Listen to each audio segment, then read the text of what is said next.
All right. Okay, people. So if you turn to page 370, I think Keller would be on the other. I just want to see if anybody else came on. 370 in the book. I just want to look at all the formulas you'll be given on test day.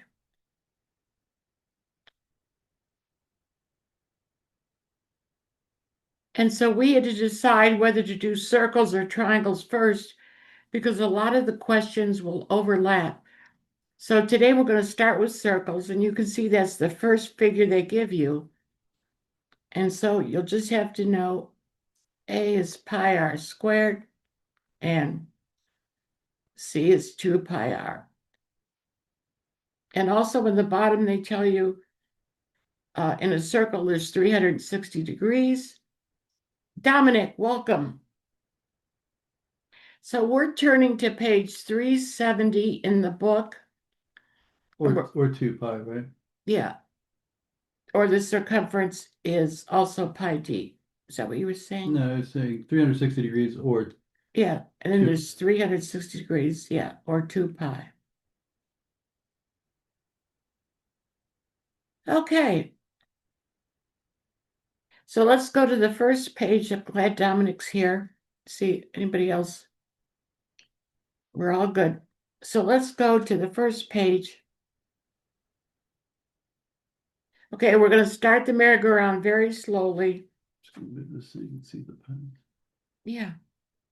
So the radius, that's a terrible circle. Looks like an egg.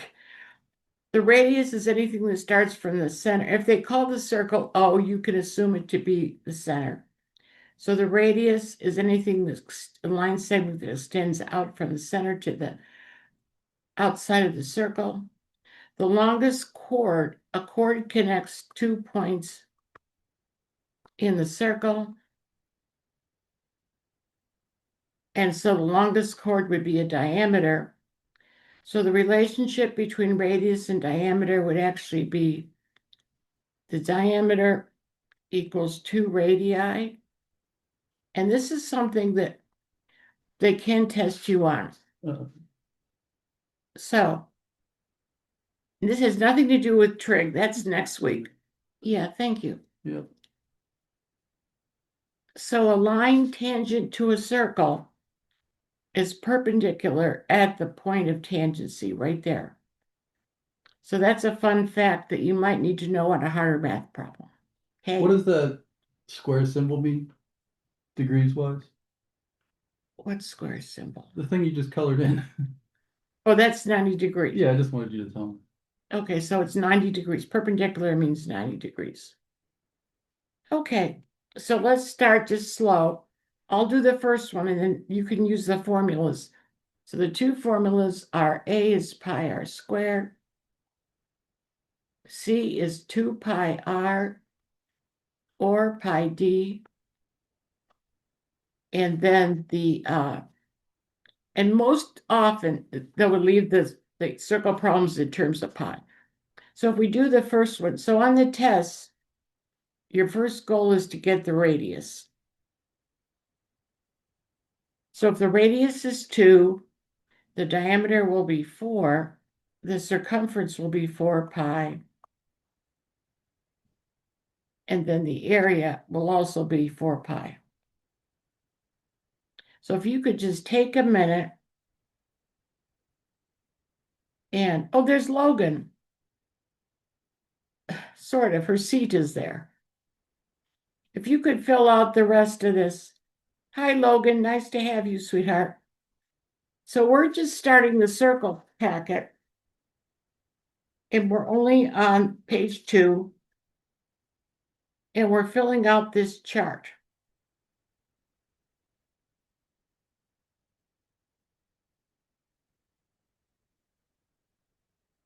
So fill out the chart just so that you're facile with this on test day, because some of you maybe have had a while since you've done geometry. So if you fill out the chart, so you're always trying to get the radius on test day. Thank you. So let's check your own work. So if the diameter is 6, the radius will be 3, the circumference will be 6 pi, and then the area will be 9 pi. And then if the circumference is 10 pi, the diameter will be 10, the radius will be 5, and this will be pi r squared, or 25 pi. And then this is going to be pi r squared. So the radius will be 4, diameter 8, circumference 8 pi. So everybody okay? Just give me a thumbs up. Okay, everybody's good there. Let's try the other world. Good. Okay, let's go to the next page already. We're just setting the foundation. So try these 4. And then we'll go to some book problems.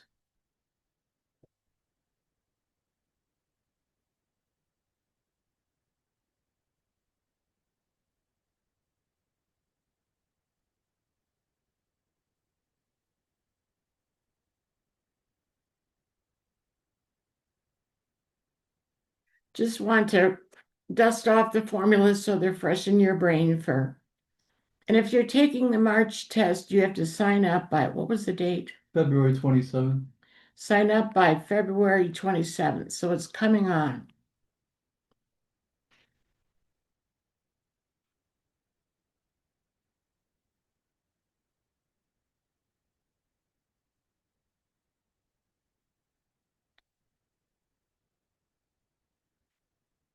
So before we get to some harder questions, I just want you to establish yourself with these basic formulas.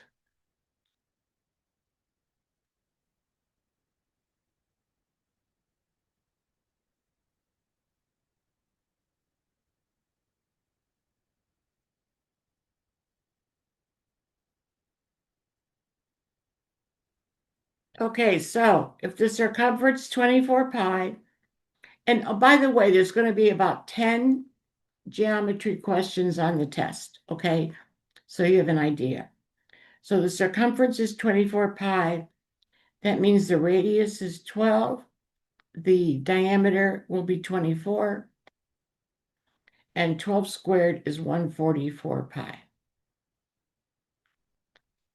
Then the next one down, well, this is easy because they gave us the radius. We didn't even have to find it. So that'll be 8 for the diameter. The circumference will be 8 pi, and the area is going to be 16 pi.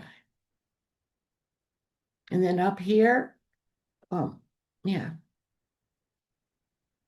Okay, for this one, if the diameter is 12, radius is 6, circumference is 12 pi, area is 36 pi. And finally, this one, so 64 pi is pi r squared. So the radius will be 8, circumference 16, and the diameter 16, I misspoke, and the circumference is 16 pi. Okay, everybody okay with that one? Thumbs up? I'm going to do some book problems. Oh, Okay. good. Okay, we're going to do some book problems. Let's go to page 963, number 8, because I'd like you to see how you're going to see them on the test.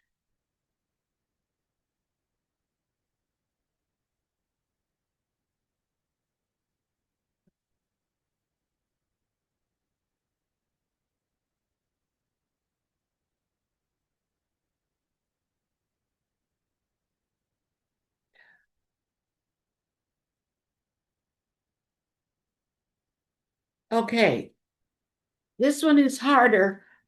Do you see we're in higher difficulty module 2? So this one we would expect would be pretty hard. So I do like to expose you to the harder ones as well. Circle A has a radius of 3 pi. 3n. 3n, I'm sorry. And circle B has a radius That's circle A.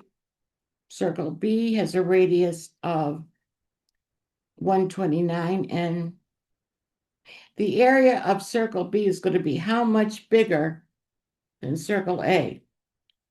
So we have to figure out the area of circle A, which will be 9 pi, right? N squared. Yeah. 9n squared pi, because we're doing pi r squared. This will be 129 squared n squared. And 129 squared is, I'll save you some time, 1641. So how many times Oh, bigger? you're missing a 6. It's 16641 pi n squared. Yeah, You're missing a 6 still. I still have 2 6s Yeah, here. there's 3 6s. There Oh, no, is? no, there's 2 6s. I'm Okay. sorry. I misspoke. No, no, I'm Okay. good. So we want to see how many times bigger this is than this. So we just divide 16641 by 9. Now this is a harder one. And so that's going to equal answer choice D, which is 1849. Thank you, College Board, for 10 points. Are we good with this one? This part of the world? Julia, good? Keller, good? Dominic, just give me a thumb. Thank you.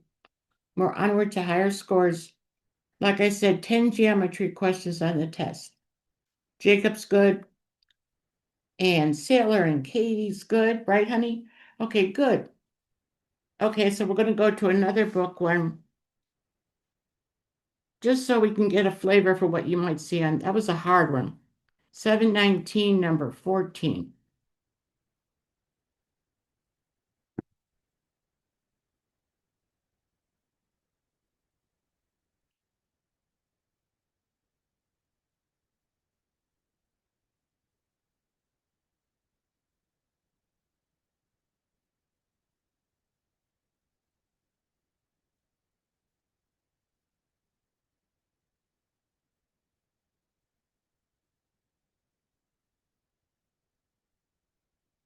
Okay, this one isn't so bad. It's only module 1. A circle has a radius of 2.1. The area of the circle is b pi. So they just want the b. So we just have to do pi r squared, and 2.1 squared would just be 4.41. So I'm not even going to ask you about that one because I think you got it all. And we'll do one more.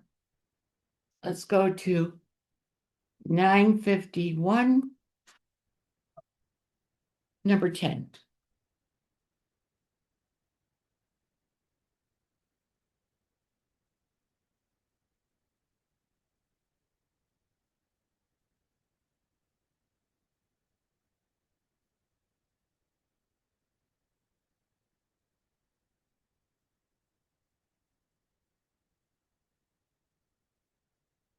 Okay, this is a module 1 as well. It's pretty easy. So circle K has a radius of 4 millimeters. Circle L, they already figured it out. It's 100 pi mm squared.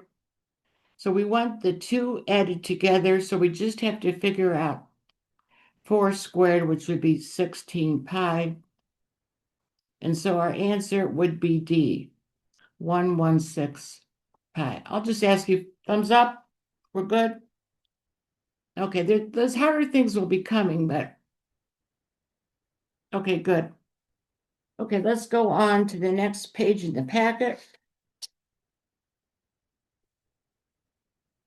Here we're going to have some easy and then some hard.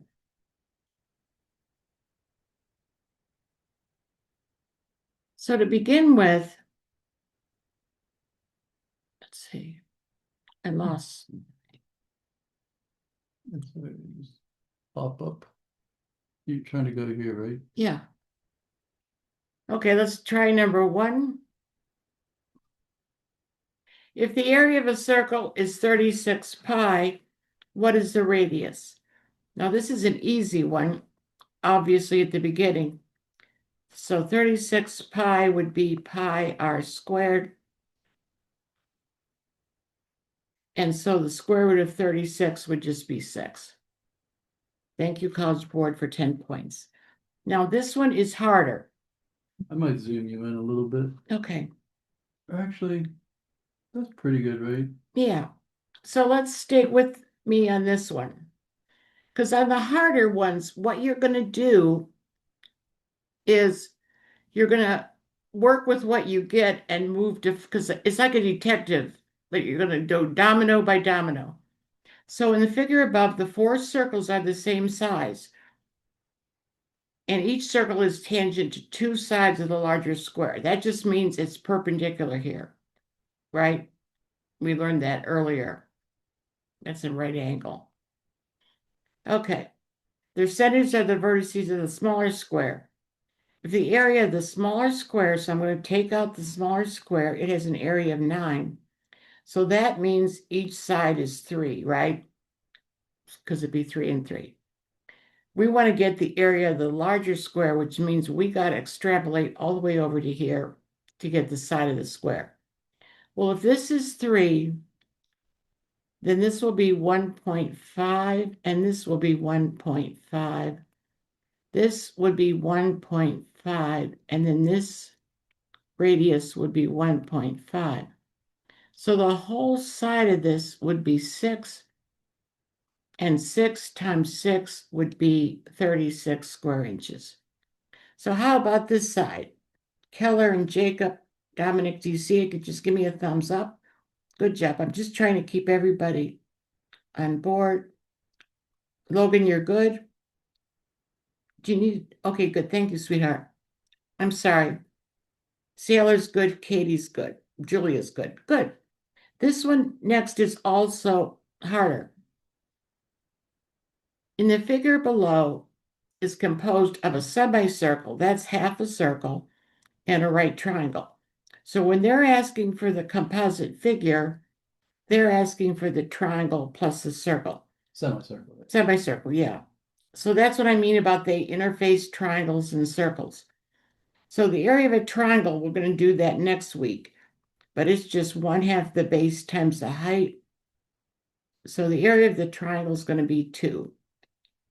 So probably C and D are out. Now the tricky part is, remember, I have to get the radius.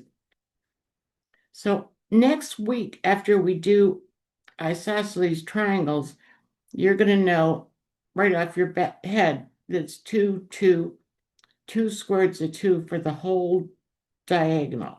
Do they give them this formula on the formula page? Yes.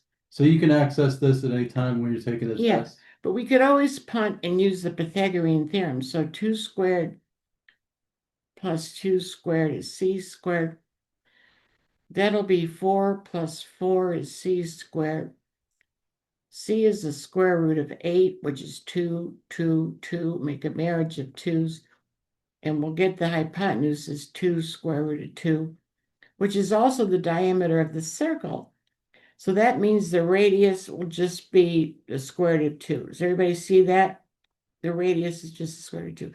So now we have the triangle, which was 2, plus 1/2 the circle, 1/2 pi times 2 square root of 2 squared.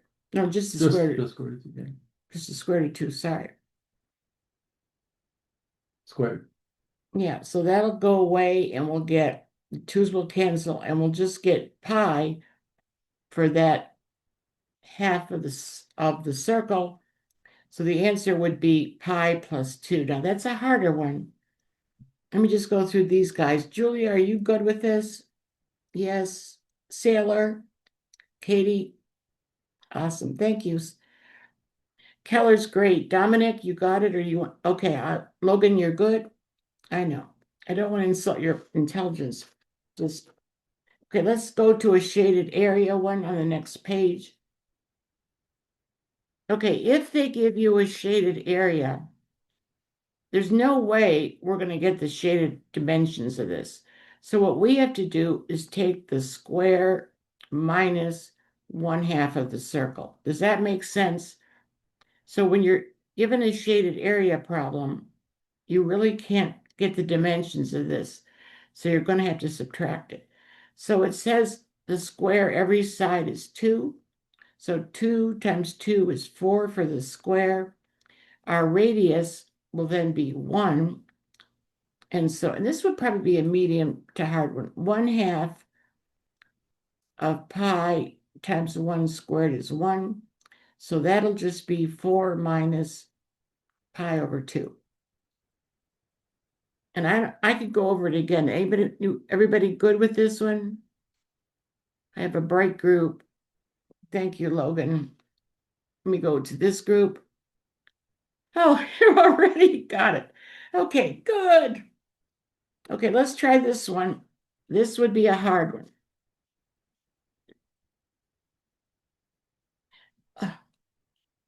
Sorry. It's all right. So we've seen ones like this on the test where they try to do creative things like frames within each other. So this is a circle. In the figure above, the 4 circles have the same center and their radii are 1, 2, 3, and 4 respectively. That means this little circle is a 1. This circle has a radius of 2. This circle has a radius of 3, and the big circle has a radius of 4. We want to get the area of the small shaded ring to the area of the large shaded ring. So this would definitely be a harder one. Is there a trap answer? Probably B would be our trap. And so when you get to the last 5 questions on the test, I would just look at them and say, oh, that's familiar. So first we're going to work with this. Yeah. Okay, so I'm going to work with the larger donut.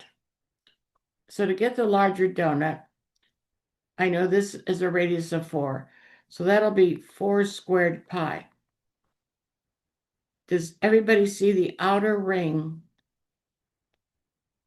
This area. Then I have to subtract everything in here to get the outer ring. And that will be 3 squared pi. So that's 9 pi. So 7 pi is going to be the outer ring. That makes sense so far? See how that makes sense, Julia? Okay, now I'm going to erase all this. Usually people need to see this twice, but we'll see how this group goes. So I want to get this inner donut. So this has a radius of 2. The little hole is a radius of 1. So the small ring would be 2 squared pi, which is 4 pi. And the inner donut hole here would be 1 pi. And so that means the small ring, just the small ring, would have an area of 3 pi because I had to subtract the outer ring minus the donut hole. So then the area of the smaller ring to the area of the larger ring would be 3 to 7. Okay, let me see if this group, Julia, do you see it? Because I can do it again. Oh, Katie sees it too. We're so blessed to have a smart group here. Jacob, you're good? Keller, Dominic, Logan, good? Wow, usually I have to go through that twice. Okay, this one is pretty easy. I'm going to have you try 6. So I'll give you a second to try number 6. The easy way to get it all. Yeah. So the area of the square is 64. So first you have to get the side of the square. Notice that OA equals AB. And then we're trying to get the area of the inners of the circle. So give it a try.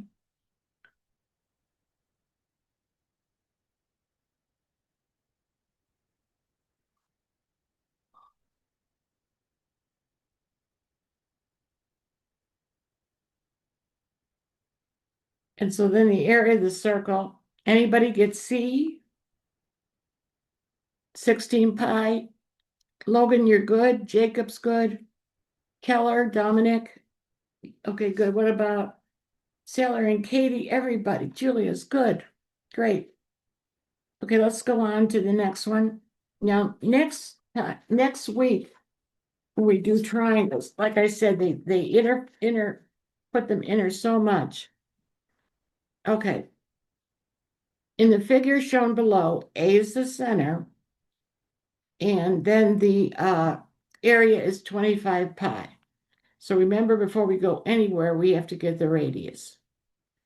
So if 25 pi equals pi r squared, that means the radius will be 5, because every triangle in a circle like this is going to be isosceles.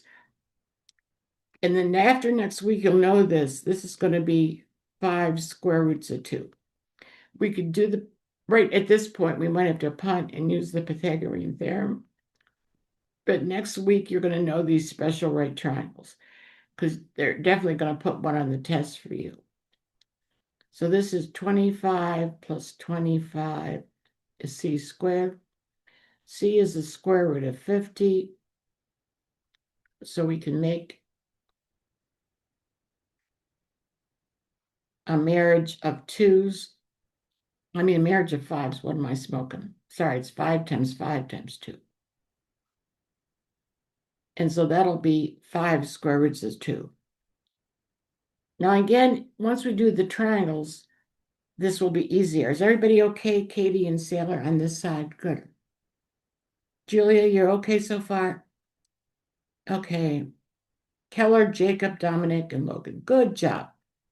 Now, this one is pretty easy, but not this one. This is going to be our coup de grace. Here we have a circle is in a square.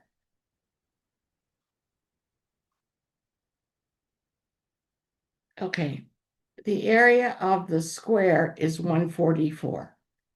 So if 144 is s squared, each side of this has to be 12. Do you see then that the diameter of the circle is the side of the square? Is that pretty obvious? And so the radius, which is what we have to get, would be 6. So pi times 6 squared would be 36 pi. Good. Jacob, you're good with that one? Keller, Dominic, I know, I'm sorry to annoy you. Julie, are you good with that one, honey? Now, here's where it gets, the plot thickens, and we made these packets, honest to goodness, before the book came out. It's easy to draw the circle first for some reason with this one, Okay, but I don't know where you got space for it. I don't know where I have space for it either. Well, I can move them over here. Whee, there you go, guys. You can put it here. Yeah, draw the circle first. Okay, so we draw the circle.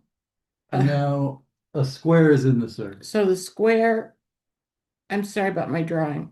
That's not bad. It's on this glass, it's hard. So this is where it gets tough. And like I said, we're going to try a book problem in a minute. It's very much in the hard zone. So here we have the square inside the circle. The area is 18 pi. We have to get the radius. And they consider this a hard one. You'll see in a minute. And honest, they don't have that many tricks up their sleeve. So that's why we made the packet. And then when the book came out, it was there. So we know the radius is the square root of 18, which is 3 times 3 times 2, a marriage of 3's. So each radius is 3 square roots of 2. And this radius will be 3 square roots of 2. And then these sides are each x. After next week, you'll know right away. So the whole diameter. Maybe just erase the 3's and put in the 6. Yeah. I'll get you a different color. Okay, thank you. But maybe just erase those 3's so they can see that it's all 6. So the whole thing. Yeah, thank you. Kind of hard to do that. Okay, Yeah. you did it. Is 6 square roots of 2.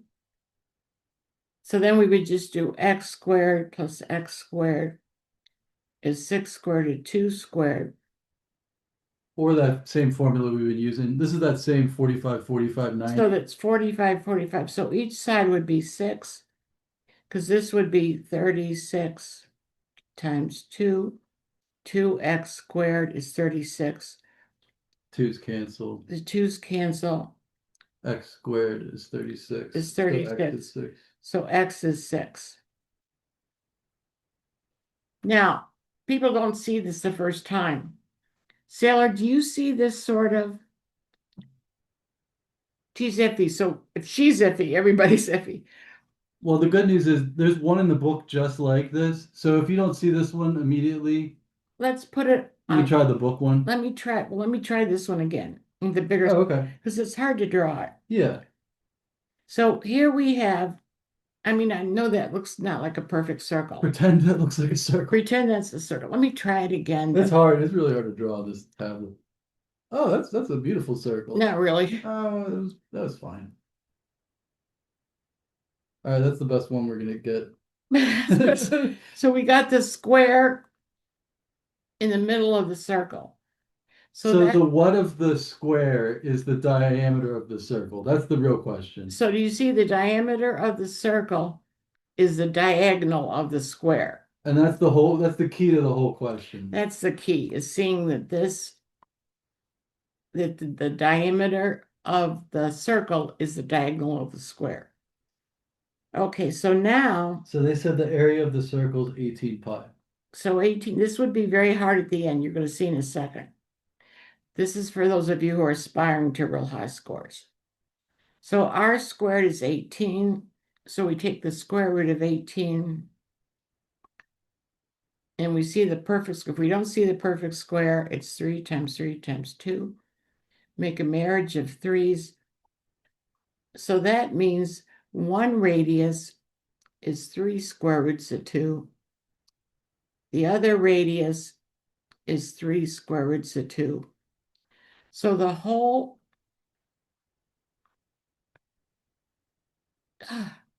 diameter will be 6 square roots of 2. We have to get the side of the square. That's our job. And after next week, you'll just know it's a 6, 6, 6 square roots of 2. But right now, we have to call them x because we haven't had those special triangles. That's going to be next week. So that's 2x squared is 6 squared to 2 squared. Move up this out. So that'll be 2x squared is 36 times 2. The 2's cancel. X squared is 36. And so x is 6. Did that help, Sailor, a little bit? Katie, you sort of follow it, sweetheart? Julia, good. Let's go to the other group. Jacob's good. Keller's good. Dominic's good. Okay, we are on to. Well, let's see if they can do the book one. The book one is just like this question. And I swear we wrote ours first. So yeah, we wrote ours first, but they don't have that many tricks up their sleeve. So we're going to try a hard book one. It's page 1078, number 15. And we usually have to, people don't get this right away. See if you can beat Mrs. Hustler to the answer. Yeah.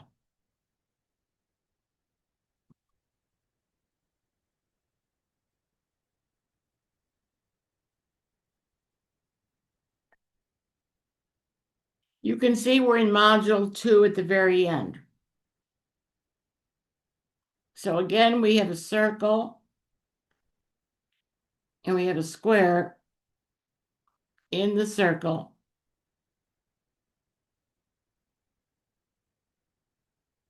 The radius of the circle, so we can simplify this. The radius of the circle will just be 10 square roots of 2.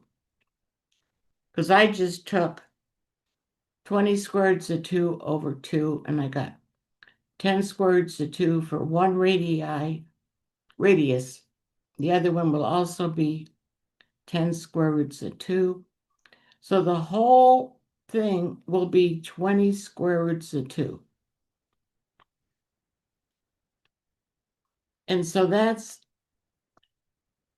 the diameter of the circle. So if this is 20 square roots of 2, after next week, you'll know this is just going to be 20, and this will be 20. And so that will be, Or you could always use the Pythagorean theorem. right now, until next week, we have to use, Oh, I think they know this. okay, triangle. let me see. Did anyone get 20? Did That's the anyone question. get 20? Raise your hand if you got 20. Logan got 20. Woohoo!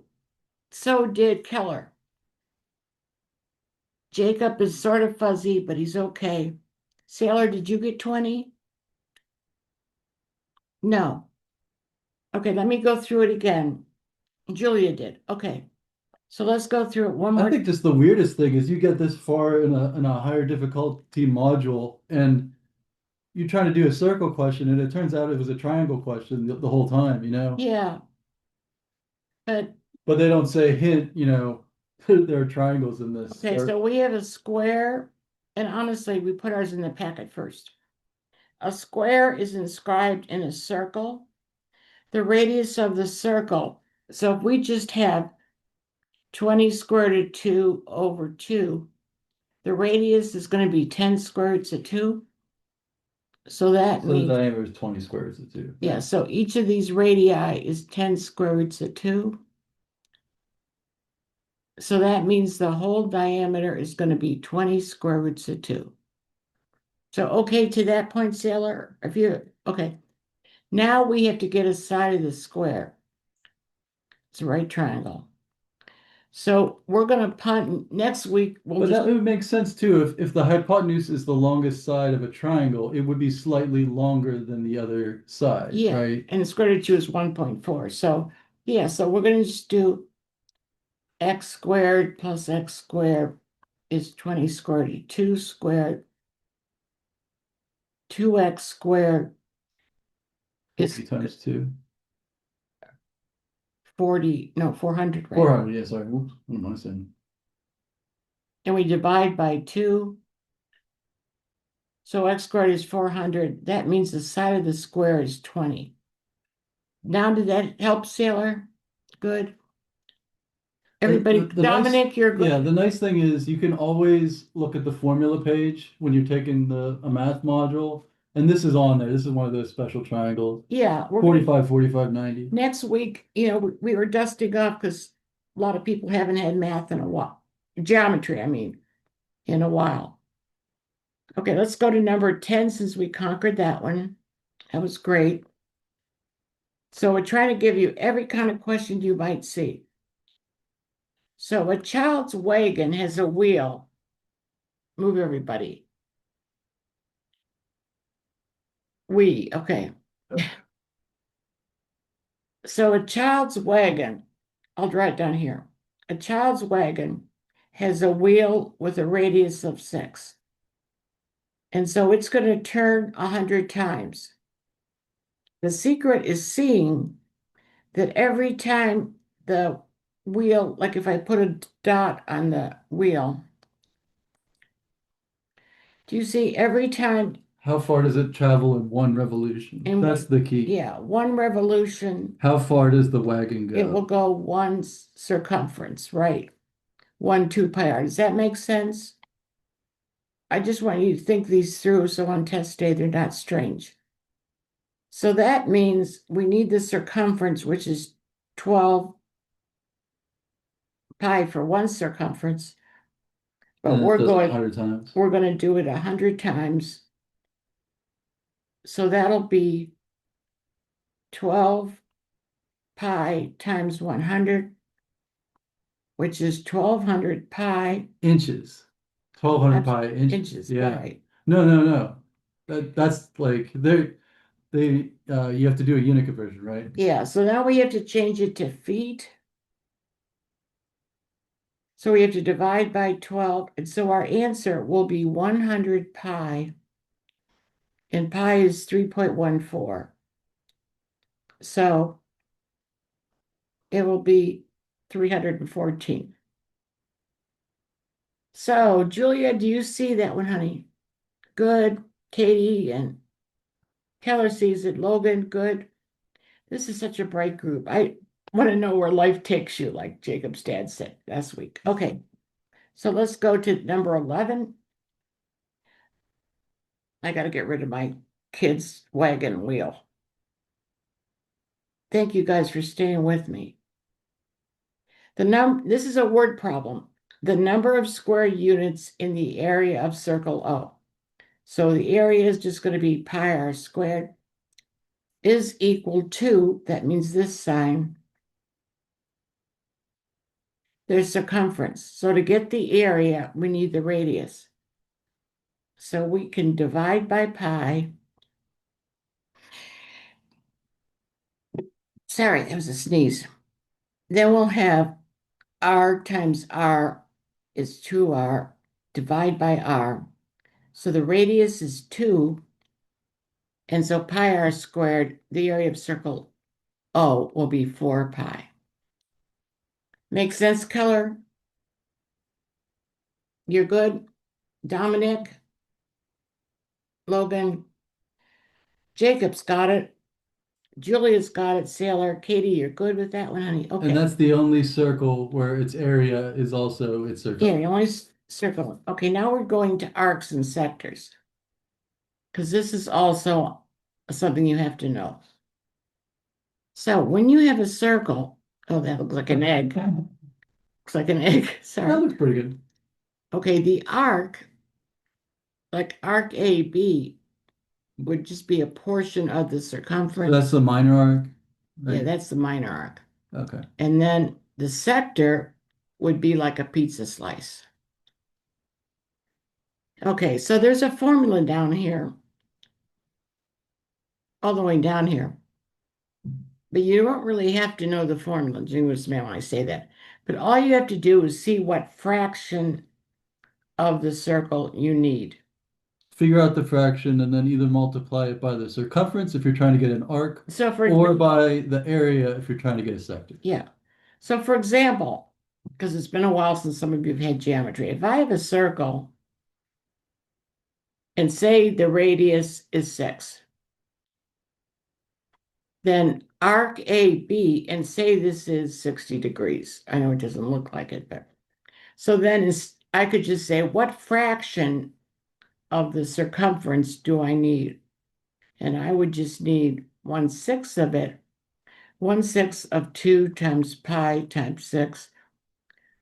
So this little arc would just be 2 pi. If I had to get the sector, and that's like a pizza slice, that would be the same thing, 1/6 of pi r squared. So that would just be 6 pi. And that makes sense, sort of. Okay. So let's go to the next page, and we're going to try some pizza problems in our packet. I know they don't look very appetizing. Okay, but this is just a drill to help you remember this stuff for test day. Because like I said, 100 points on the test are geometry related.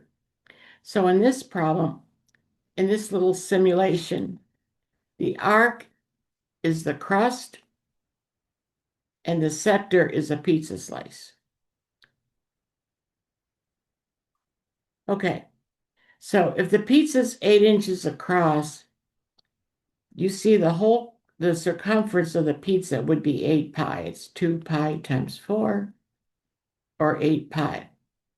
The radius is 4, so the topping would be 16 pi. So we're assuming that the topping covers the entirety of the pizza, right? Right. Okay. Okay, so now here's a pizza with a 90-degree point. How many 90-degree slices make up the whole pizza? It would obviously be 4, right? 1, 2, 3, 4. So for the circumference, which was 8 pi, we just divide by 4. And so each little piece of pizza would have a 2 pi right here for an arc. And how many inches of topping? Well, we know the whole thing is 16 pi. So we're just dividing that by 4.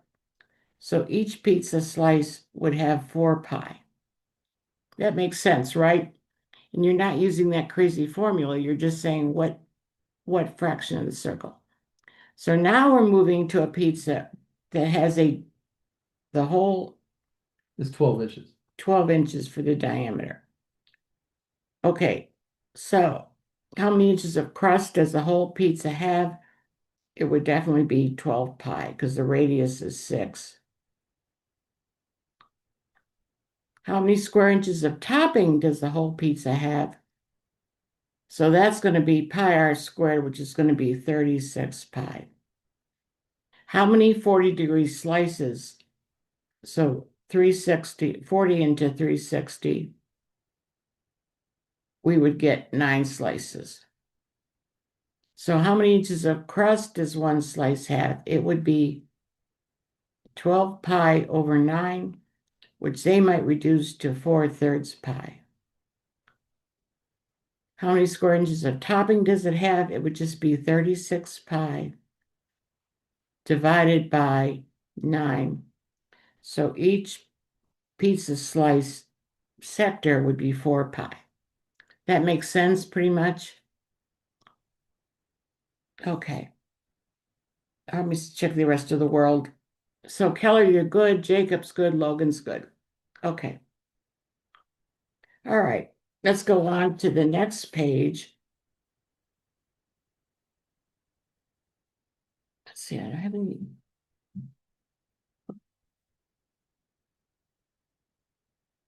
So I don't. Okay.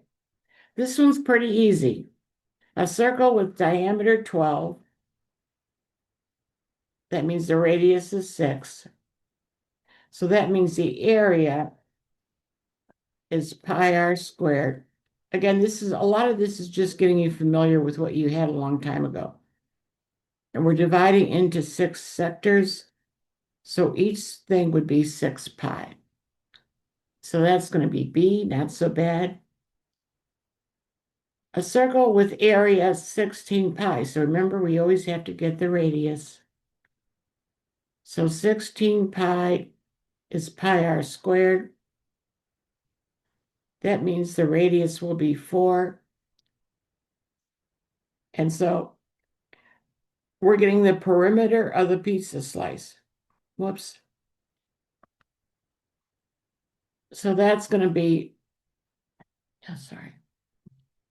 That's going to be 4 plus 4 plus this little section of the crust, which is 1/8 of 2 pi r. So that'll just be pi. So to go all the way around the distance of the pizza slice will be 8 plus pi. So the crust is just pi for that one? Yeah, the crust is just pi because it's 1/8 of the circumference. And like I said, I'm just trying to help you remove the cobwebs from a couple years ago when you did all this, so it's really fresh in your mind for test day. Okay, everybody try number 3. So you know that's a right angle. So what fraction of the whole circle will it be?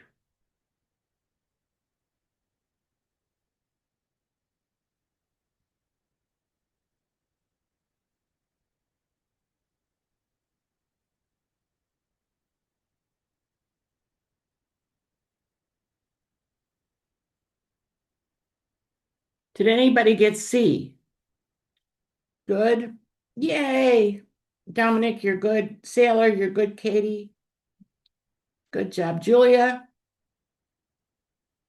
Before you do this next one that's hard, Yeah. could you do that one? I Yeah. think this is a little easier. Okay, well, we're going to try a book one. What page is that on, Jim? It is 841, number 20.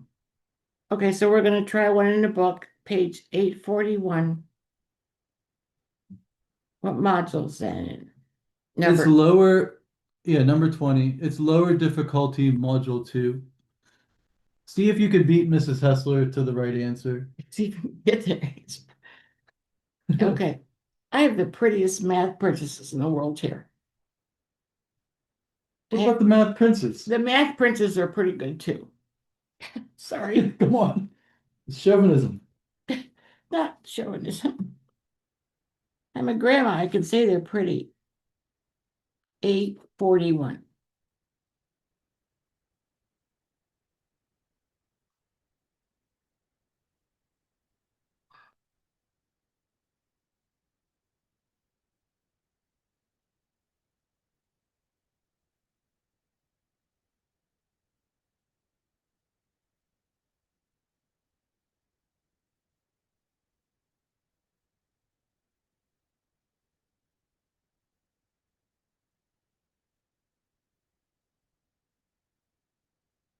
So it says the circle shown has the center at O.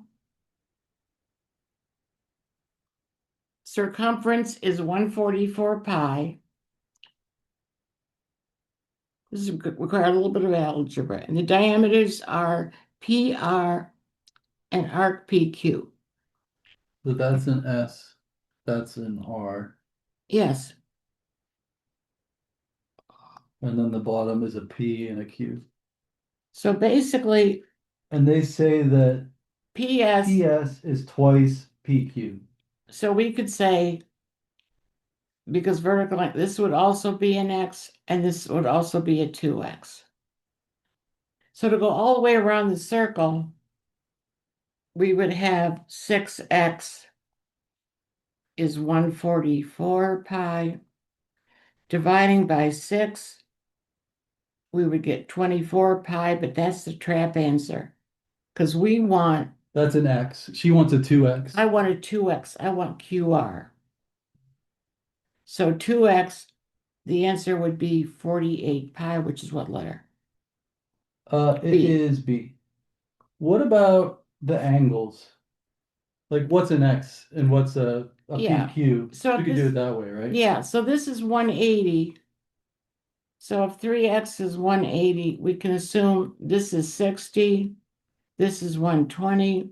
So she can do 120 over 360, I could do 120 over 360 which is a third, which is a third of 144 pi. 144 pi, And she which should still get 48 pi. which is 48 pi. Did anybody get 48 pi? So Julia, are you good with this one? Sailor is good. Katie, Logan's good. Dominic, Keller. We have high flyers here. I know they said it's a lower difficulty module, but that was a little tricky. Yeah, it was a little tricky. Yeah, so let's go back to our packet and try. Now we got one that's even harder than that one. This is going to Harvard problem. Okay. So just see if you can follow this one. So if you, I don't know what they're going to give you. When you see, If you could do this one, you could do any of them. This Yeah. one's pretty tricky. But you always do the same thing, right? Always get the radius. so we have to get the radius for this one. In the figure above, AB is the arc of a circle with center, C. If the length of arc AB is 9 pi, so we have to get the radius. So we know 9 pi is going to be 30 over 30 over 360 of 2 pi r. of 2 pi r. So we know 9 pi is going to be, that's going to be reduced to 1/12. And 1/12 times 2 is going to be 1/6 pi r. So we got the radius. Now we're home free. You'll hear angels singing around you and testing.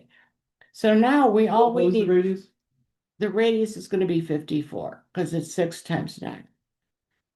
Okay, but maybe you should see if they're good with that going that far before Okay. you do the next step. Before we do the next step, is everybody good with the radius being 54? Keller, Jacob, Dominic, Katie, good. Julia, good. I didn't see Dominic's thumb. Dominic, are you good? Okay, good.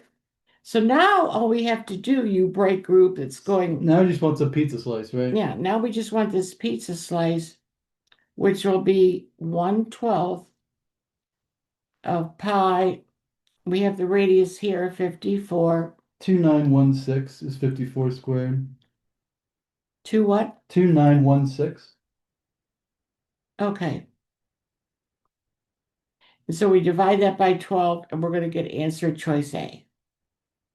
Now, if you can do that hard one, you can do anything on the test. I'm pushing you a bit. Jacob, you're good. Keller's good. Dominic's good. Sailor and Katie's good, even with that hard one. I could do it again. Okay.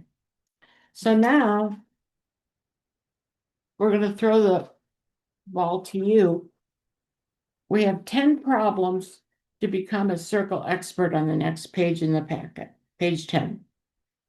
And so all we're going to ask you to do is try any 5. We're going to go over them all so that you get exposed to them all. But I want you to use your mental muscles.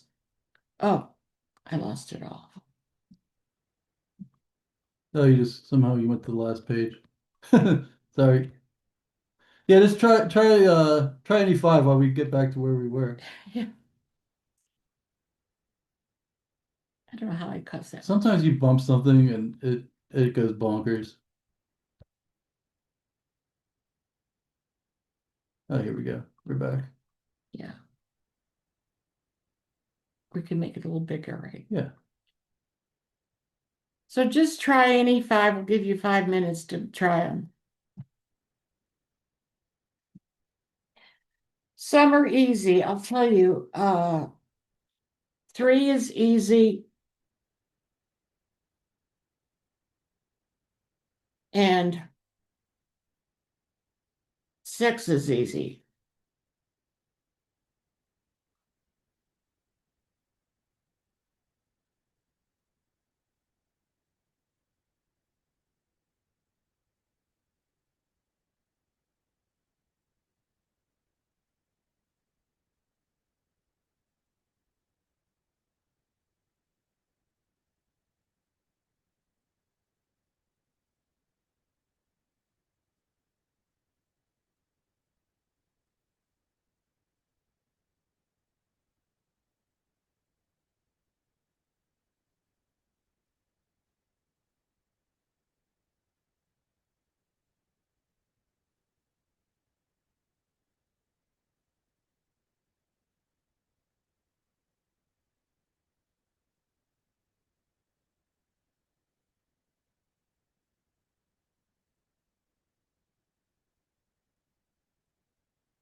You think that's enough time or no?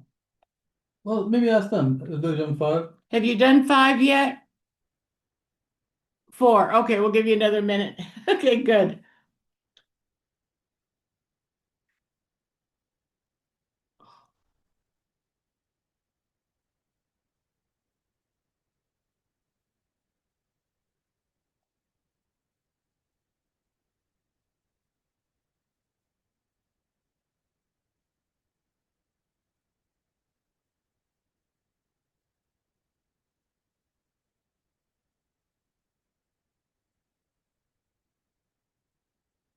Okay, so now we're going to go over them. I'm just going to ask you if you understand the process on each one. So for number 1, you could have figured out this and added it on and subtracted this. Anybody see? You could just fly like an eagle above the question and move this semicircle into here. And so it says BC is 2AB. So all you're going to do is 6 times 12, 72. So is that one good? If you did that one. Okay, let me go to the other group. Good, Katie. Good. Thank you. Logan and Dominic, you're good with that. Okay, the next one. Again, I'm sort of working you, but we have to cover all this geometry. Okay, so for this one, we're trying to get the shaded region. 1, 2, 3, 4. So let's get the whole big circle where the radius is 12. So the big circle will be 144 pi. And then each little circle will have a radius of 6. And so we have 2 of these and 2 of these. So we'll have 2 little circles. And each one, so that'll be 2 times 6 squared pi. So that's 72 pi. So if we subtract that, our answer for this one would be 72 pi c.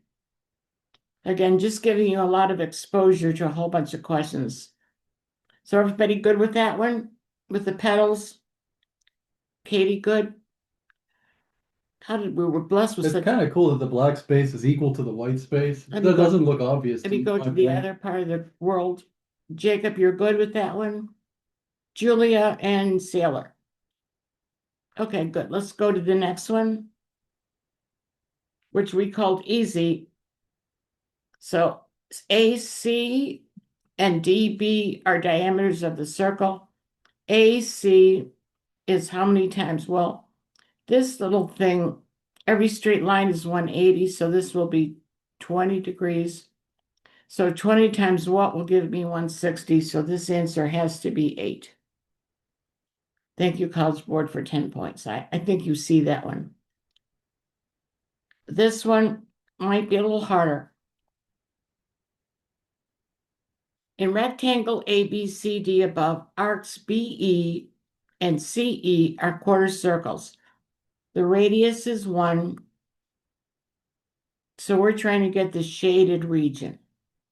And I know I'm pushing you guys. So we're going to do the rectangle, which would be 2 times 1. So the rectangle is 2 minus, these are quarter circles, so we need 1/2 of a circle where the radius is 1.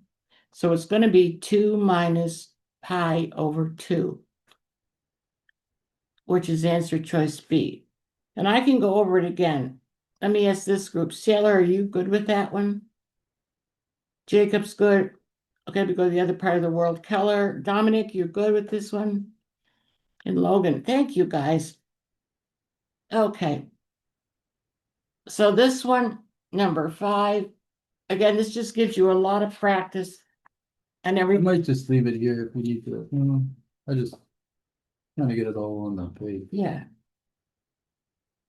Okay, in the figure above, the diameter of the 5 dotted semicircles are equal, and they lie on segment AB with a length of 20. Remember, there's no proofs on the test. That's one good thing. What is the length of the dotted line? So if there's 1, 2, 3, 4, 5, 5 into 20 means the diameter is going to be 4, and so the radius will be 2. Let's see how many times we're going. We're going once, twice, 3 times. 2.5. 2.5, sorry. 2.5 circles. 2.5 circles where the circumference is 2 pi r. We don't want to use the area here. So that'll just be 5 halves times 2 times pi times the radius, which is 2. So these two will cancel and we'll get 10 pi. They might have a question about that one. Yeah. So Katie, do you see it or not really? That would be a pretty hard one, right? Katie, are you good with this one? Sort of. Sort of. Okay, let's go again. Thank you. It's always get the radius, right? That's Yeah. always step one. So we have to get the radius.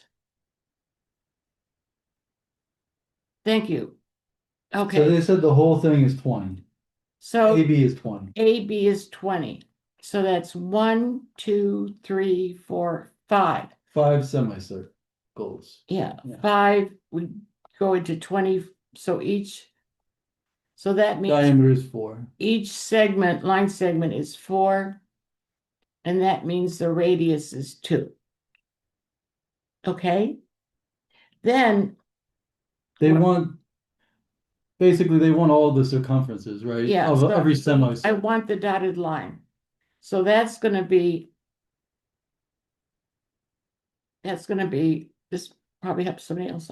So that's going to be 1 circle, 2 circles, 2.5 circles. So that's going to be 5 halves times 2 pi r, because I'm not dealing with area, I'm dealing with circumference, where the radius is 2.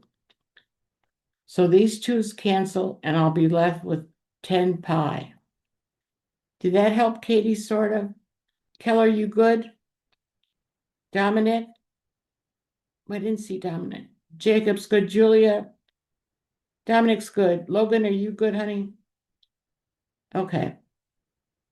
I didn't go to the end of the world. I didn't ask. Sailor's good. Okay. I'm taking you into deep water sometimes, not to be mean, but just to help strengthen your synapses. Okay, this is an easy one.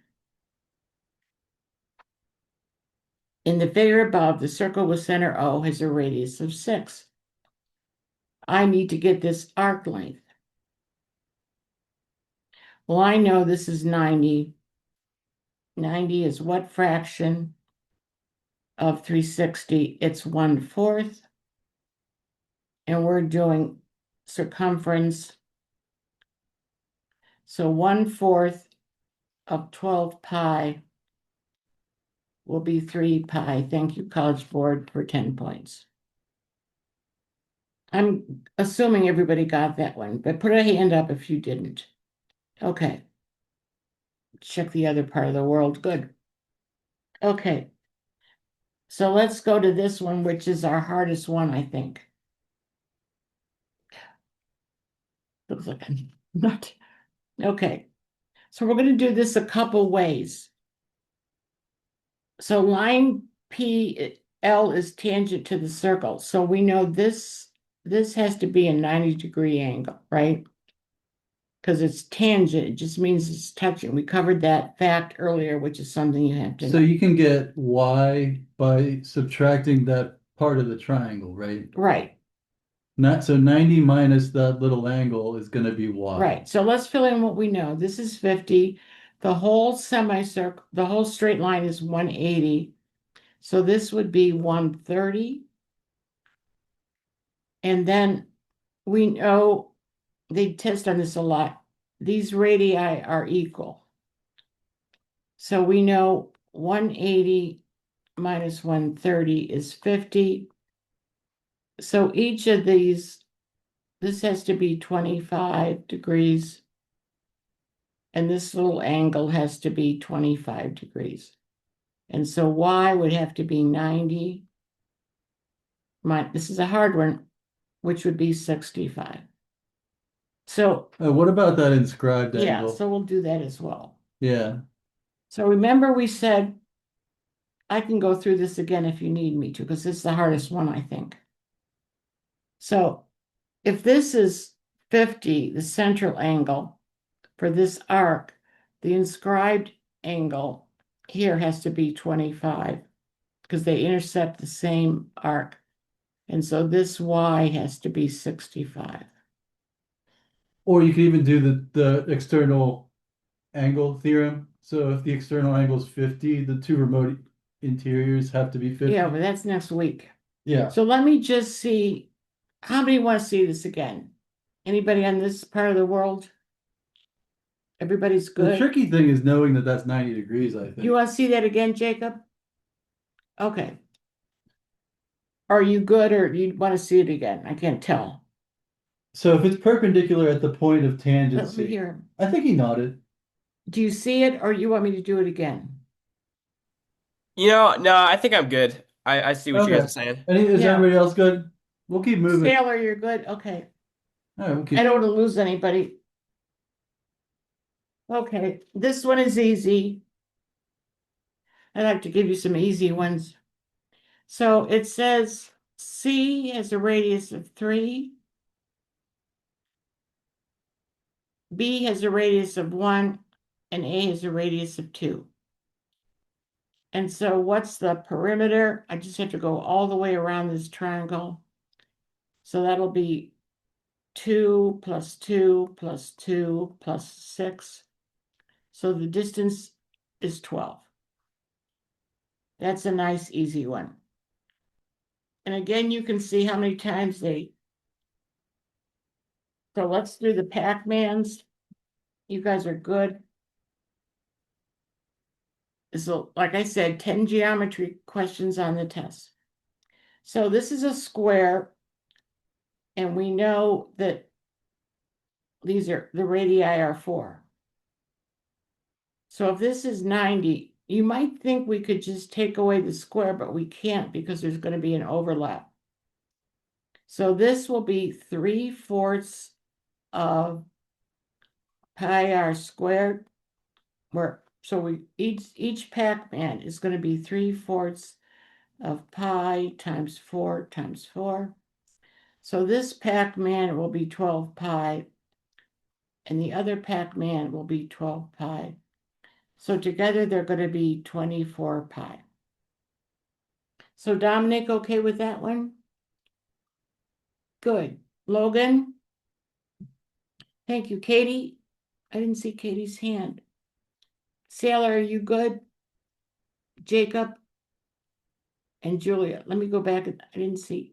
Katie, you're good with this one? Okay, thank you. Okay, one more, and then we're going to go into radians. Then we only have one last thing to do in math. And it's grammar today, so it's not so bad. It's not like a lot of reading. So this was actually a hard one. A fan is created by gluing paper to 7 sticks that are joined at one point. The figure above shows the nearly closed fan at the far left. And so if the fan is open, that would be easy because we would just have 6 into 180 and each little angle would be 30. But the fan is only open to 5/6 of the way, but there's still, do you see, there's still 6 intersections because of the fan dividers. So I'm going to do 180, 5/6 of 180 would be 150 divided by, we're going to divide that by 5. And No, so you said there's 6 of them. there's 6 of them. And so each one would be 25 degrees. You could even take 5/6 of 30, and you should still get 25. Yeah. You can take 5/6 of one of the segments. Okay, so now I have to ask you a question as we go to the next page. How many have you had experience with converting degrees to radians? Have you had it, Katie, or not really? So So Katie, have you ever seen this before? No. Keller has. Dominic, have you ever seen this before? No. Logan, have you ever seen this radiant? No. Okay. It's okay. Sailor, have you ever seen this before? Julia? Yes. They may have made you memorize a Okay. unit circle at some point. Yeah. So even if you never saw this before, no worries. You can grasp it now. So there's 2 pi radians in one circle. So basically, we have we could call an angle in degrees, or we could call it in radians. So here's how I do this. And so for you who never saw it before, don't worry. So 90 is pi over 2, right? Yeah. Okay. So So that's your unit conversion. Yeah. So I'm just doing pi is Or 180. 90, sorry, pi is 180. That's what I said. Yeah. So if we do 40, we put the 180 and we put the pi up here. That cancels and we'll be left with 2/9 pi. So I apologize if you never saw this before. There probably will only be one on the test. So if we have to convert, thank you. Oh, that was weird. If we have to convert pi over 5, we put the pi in the denominator, 180 up here, the pi's cancel, and 180 divided by 5 is 36. So I'm sorry if you never saw this before, and there probably will be only one question. Thank you. Okay, so we're going to move you guys. If Jimmy can move you. Okay. All right, so let's try this one. I'm And a gonna, lot of these you'll know already if you know your unit circle. yeah, but some people haven't even seen this, Jim. Yeah, I know. Okay, so we have 45 degrees. So you always just multiply So that'll be, by pi over 180. yeah. So then 45 over 180 is 1/4 pi, Pi over 4. They always say pi or they'd over say 4. pi over 4. Okay, let's try this one. So if we have 5 6 radians, 5 pi over 6. 5 pi over 6, I'm going to put pi in the denominator, 180 up here, the pi's cancel. 6 goes into 180, 30 times 5 is 150. And then, and again, I apologize if you never saw this before. So if we have 60, and we're going to convert it to radians, that'll be 180 pi. And so 60 goes into 183 times. So this will be pi over 3. And so this one would be 7 pi over 4. And so that's just going to be pi. You're multiplying. You're multiplying by 180 over pi. Yes, 180 up here over pi. Yeah, that's an equal sign. Can you make that a multiply sign? Thank you.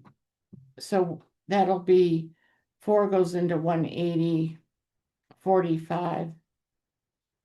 So 7 times 45 will be 315 pi. So even if you've never seen this before, degrees, I'm sorry, 315 degrees. Okay, let's go on to the next page. You'll probably only get one of these, but they don't tell you how to do it.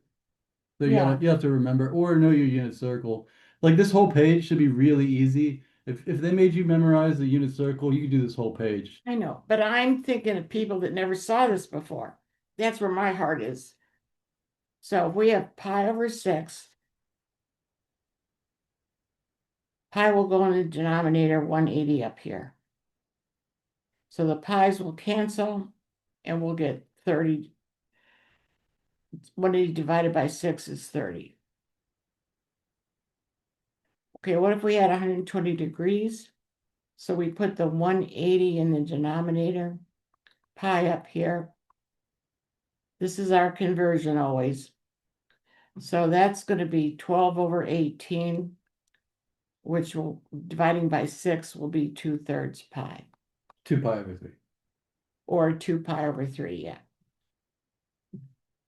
Okay, so this one, They know what pi over no, 2 is. there's people that haven't had, I keep saying my heart, pi over 2, they don't know what this is. Never had this before. So pi 180. So 180 divided by 2 would be 90 degrees. And the last one here, 3 pi over 4. yeah, give me some space. 3 pi over 4 radians. So that'll be pi over 180. So it's 4 times 180. 4 goes into 180 45 times. So this will be 135. Now, Jacob, you saw this before or no? You've seen this before, so you're good. Julia, you saw this before? You're good. Sailor, did you see this before? So you're good. Let me go to the other page. Katie, you never saw this before. You're good now? Oh, good. Keller, you've had it before, so you're good. Dominic, are you sort of okay with it, Dominic? You always just multiply by pi over 180 or 180 Yeah, over pi. you never saw it before. And Logan, did you ever had this before? No. And as long as you remember which way you need to go, I always remember it in the, if I'm going from radians to degrees, I want my pi's to cancel, so I know to put the pi in the bottom. You know what I mean? And if I'm going the other way, I Yeah. know that it needs to be in terms of pi. And so, yeah, mine So the with, pi would be with, in the numerator. with Dominic and Logan and Katie, who never saw this before. So let's try a book one. We're going to go to, and it's hard to learn something cold new for the test, I know. So if we have 298, number 6, let's try that one. Whoops. Is that an easy one? I hope. Yeah, it's an easy one. Okay.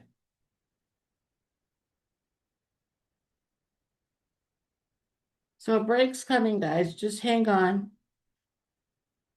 And like I said, there'll probably be only 1 or 2 of these.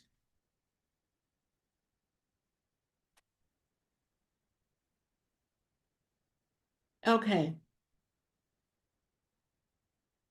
Going to 298. Okay, so here's 298. So this looks familiar. So this is 90 degrees. So all you have to do is figure out, do I multiply by pi over 2? Or, sorry, do I multiply? I gave the answer. Do I multiply by So 90 I know or 90. I'm going to put the degrees 180 down here yeah, and pi. exactly. And so this is 90 goes in. So this will be pi over 2, which is answer choice C. And if you know the unit circle, we put a unit circle on the back of the packet too.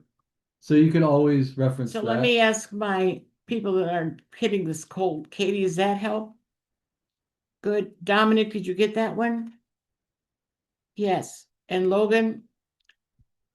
Wait, these kids have seen it. Logan, thumbs up. Okay, let's try one more. It would be hard to learn something new, which you're not. Your empathy is wanting. I think this is a good time to do these questions because they're doing all the half pipe stuff. What, in the Olympics? Yeah. So Okay, like let's- just they always tell you the degrees, like, oh, he did a 720, you know. How many radians is that? Okay. So let's try 959. Again, I want to go through it slow for people that never saw this before. Oops, what was that?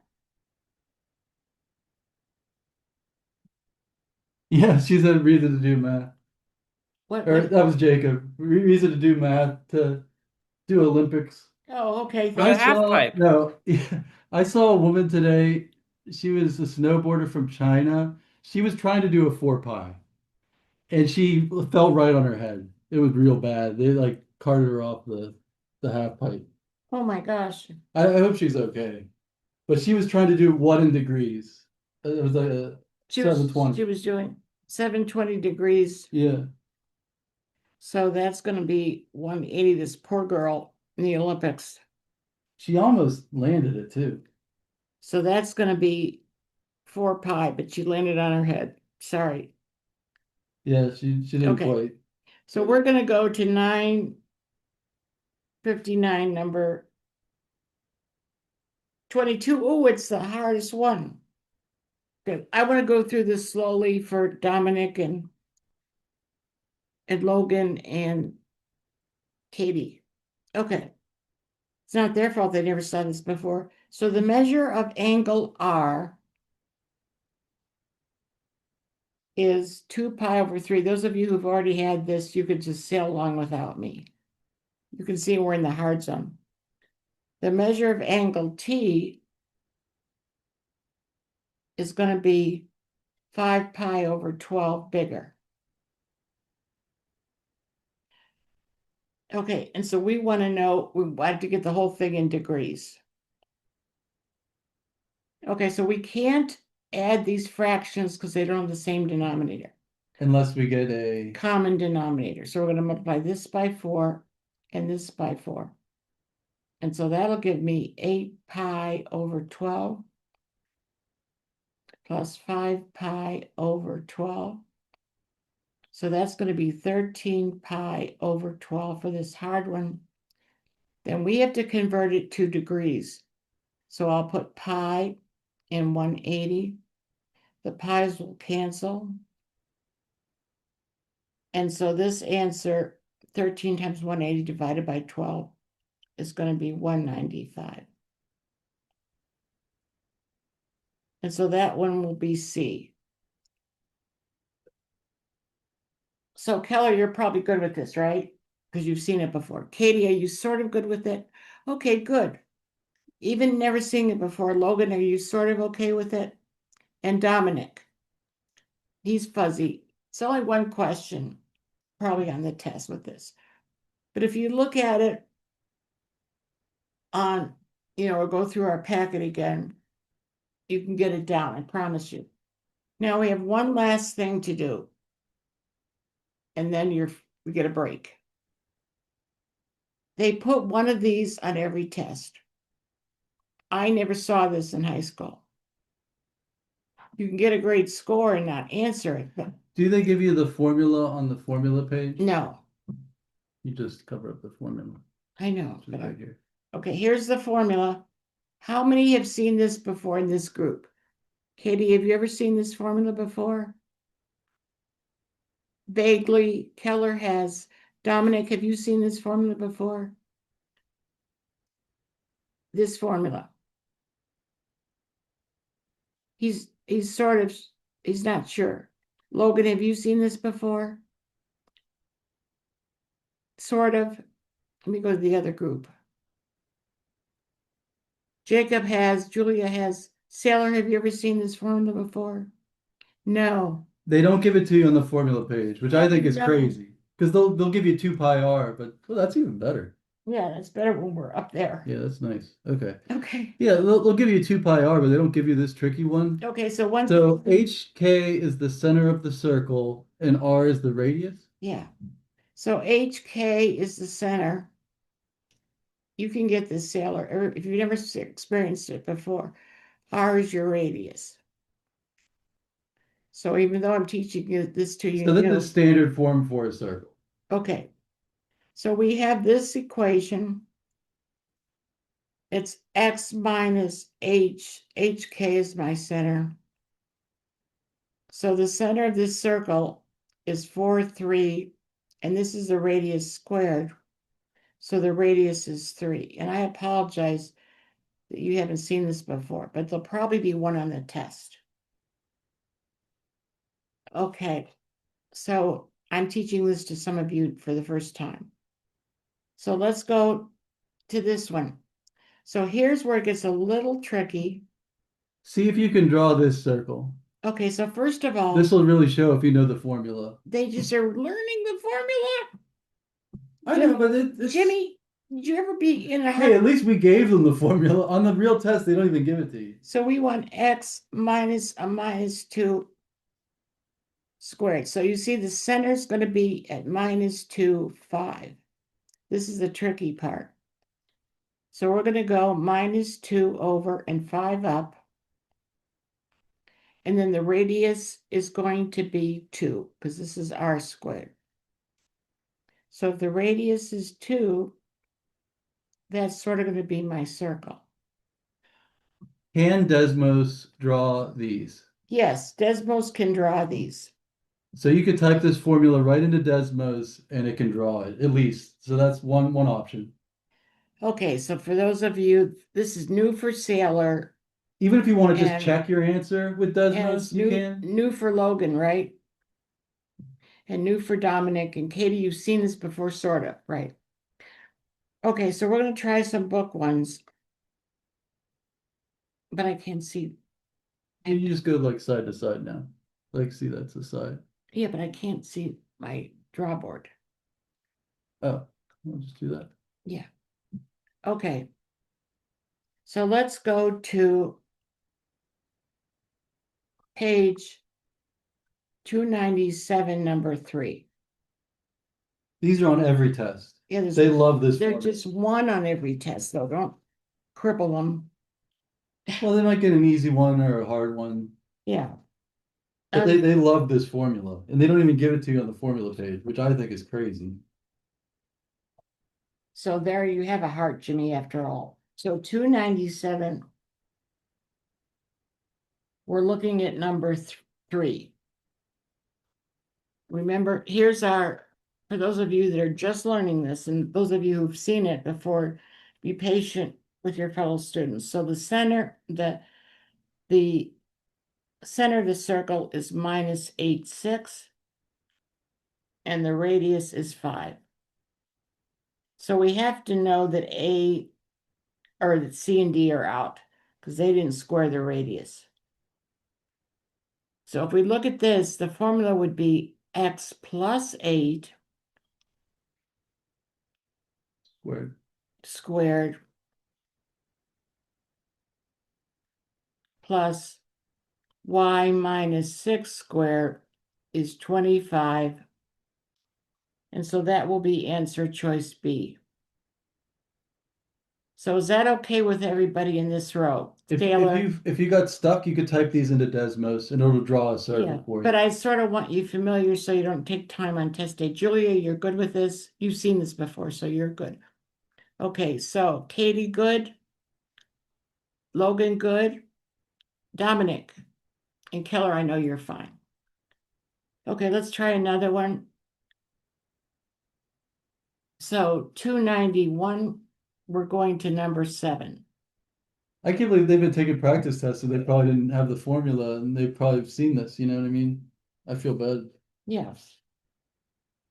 See, now you feel bad. Okay, so Yeah, you did this 297 number 291, Oh, number 7. So here we have this question. The graph of the given equation in the xy plane is a circle. What's our starting circle? Could you write it down? The starting circle would just, well, Yeah, that one. the starting one will be x squared plus y plus 1 squared is 4. Sorry. A new circle is drawn whose center is 1 unit up. So this would be actually, it's tricky. It's going to be y minus a minus 1. So if I go, So what was the old center? so the old center is going to be 0 minus 1. Right. But I'm moving it Up one. up 1. So if I move it, if I add 1 to this, do you see it'll What's be, the new center? the new center is 0, 0. But the radius changed as well. Yeah, and the radius gets 1 more. So this radius would be 2. The other radius would be 3, so that's going to be a 9. And so my new formula, see if this makes sense. And those students who have seen this before, just be patient with your brothers and sisters who haven't seen this before. Plus y squared equals 9. So this would be B. Does that make sense, Logan? Sort of. Katie, you're good. Dominic, you're good. Thumbs up. I know this is new. And let me go to the other group. So Julia, you're good. And Sailor, you're good. And Jacob. Good. Okay, we're going to try another one. Question, Jacob? Okay, good. Can you believe he's in Connecticut and he's around my dining room table? That's the mystery of technology. Somebody told me this would happen when I was a kid. I would say, you're crazy. Okay, so we're going to 719. We're going to try number 13.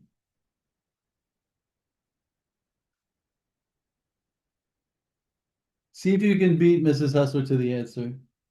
These are like easy ones, right? Because they have the hard style too, right? Yeah, we're coming to the hard ones, guys, but this is the last thing we have to conquer. Number 13. So here's the question. A circle in the XY plane has this equation. X minus, I want you each to try this one.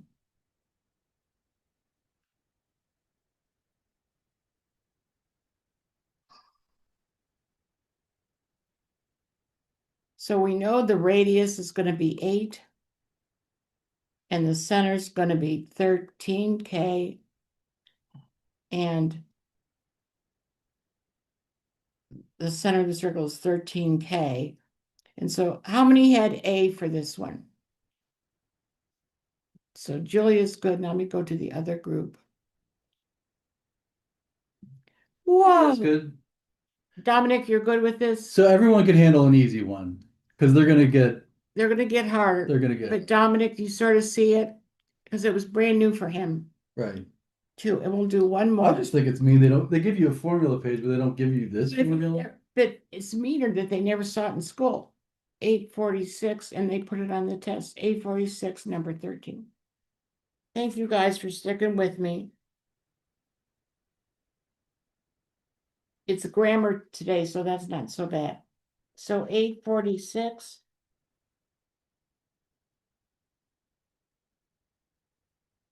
And we're going to, what one am I trying here? You're trying that one, I think. Okay, Or no, you're on the wrong page. 846. sorry. No wonder.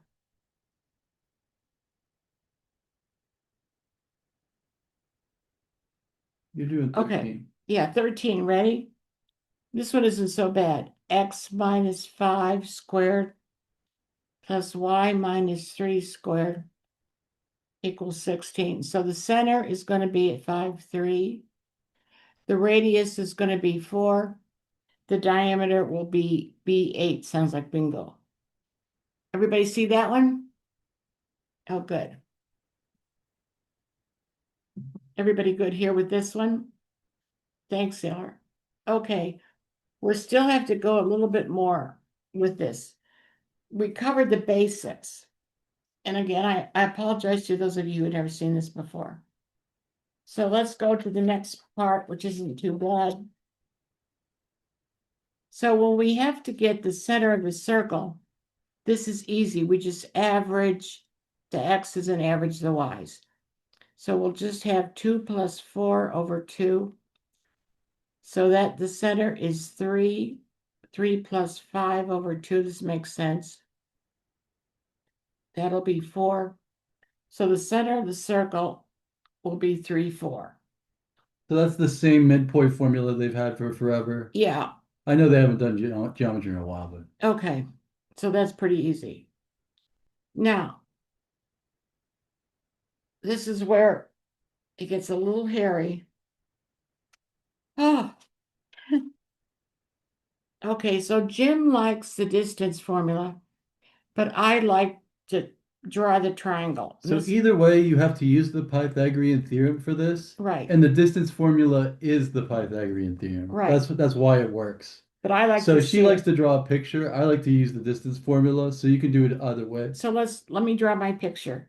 So if I have a circle and the endpoints are minus 4, 6,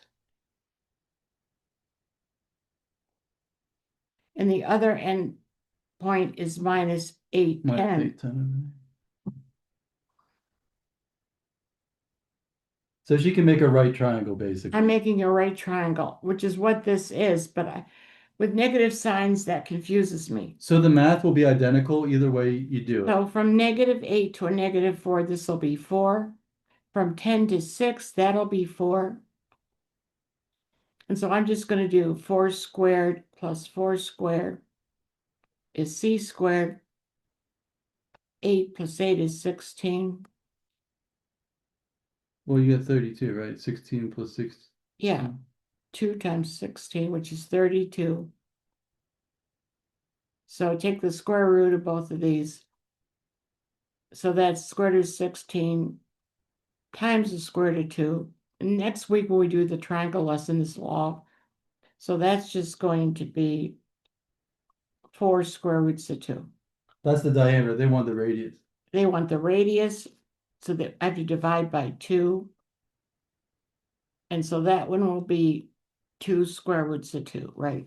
Right. And if you look at the way I did it, the math is identical. The math's So identical. we're still taking the square root of 32, but you could put in x1 and x2 and Who y. likes drawing the picture? Anybody? Who likes the distance formula? Jacob Jacob likes likes it. Sailor Sailor likes likes it. Yeah, I like the distance formula. I don't know. Okay, everybody likes the distance formula. But you could draw a picture. Doesn't matter. Okay. The math is identical, whichever way you do it. Okay, let's try these. Okay. I know we're almost through the circles. Okay.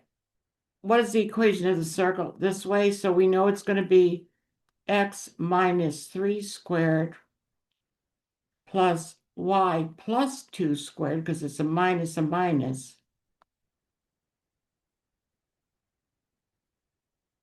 Radius squared would be 25. That's an equal sign, right? Yeah, sorry.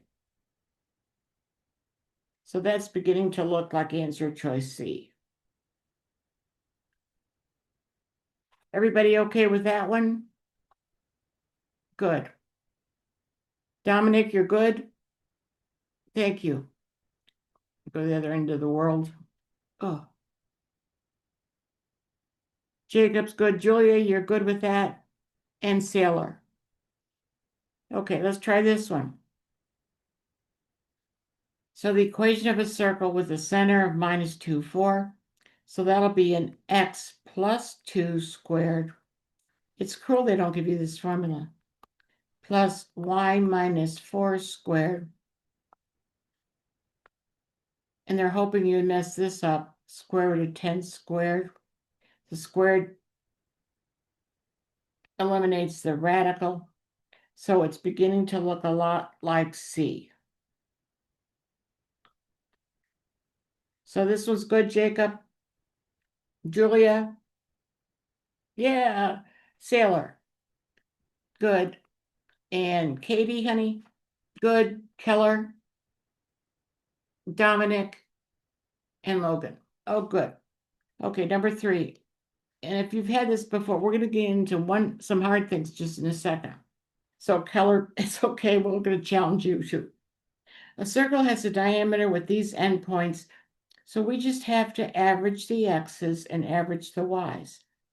So 8 plus or minus 4, so 4 over 2 would be 2.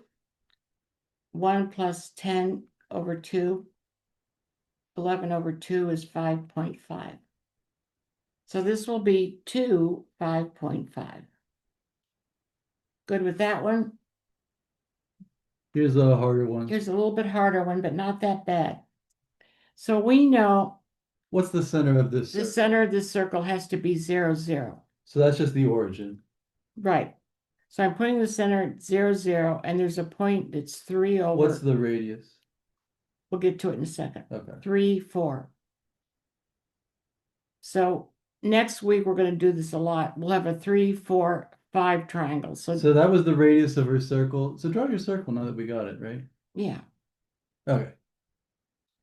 So I want to get the line that's tangent. I want to get, wait. Well, maybe get the slope of Yeah. the first line. So this line is the one I'm after. Oh, Ultimately, I'm after this line. she wants the slope of that line. Yeah. Well, this line this line of this hypotenuse will just be rise over run, which will be 4/3. That's this line. So what's the slope of the perpendicular line if the slope of this line is 4/3? So we know the perpendicular That's not- line, that- just reviewing it. That's not an equal I know. sign. It's going to be we root 3/4, right? We just flip it and do a negative with the perpendicular. So that looks The like negative reciprocal. So that looks like A.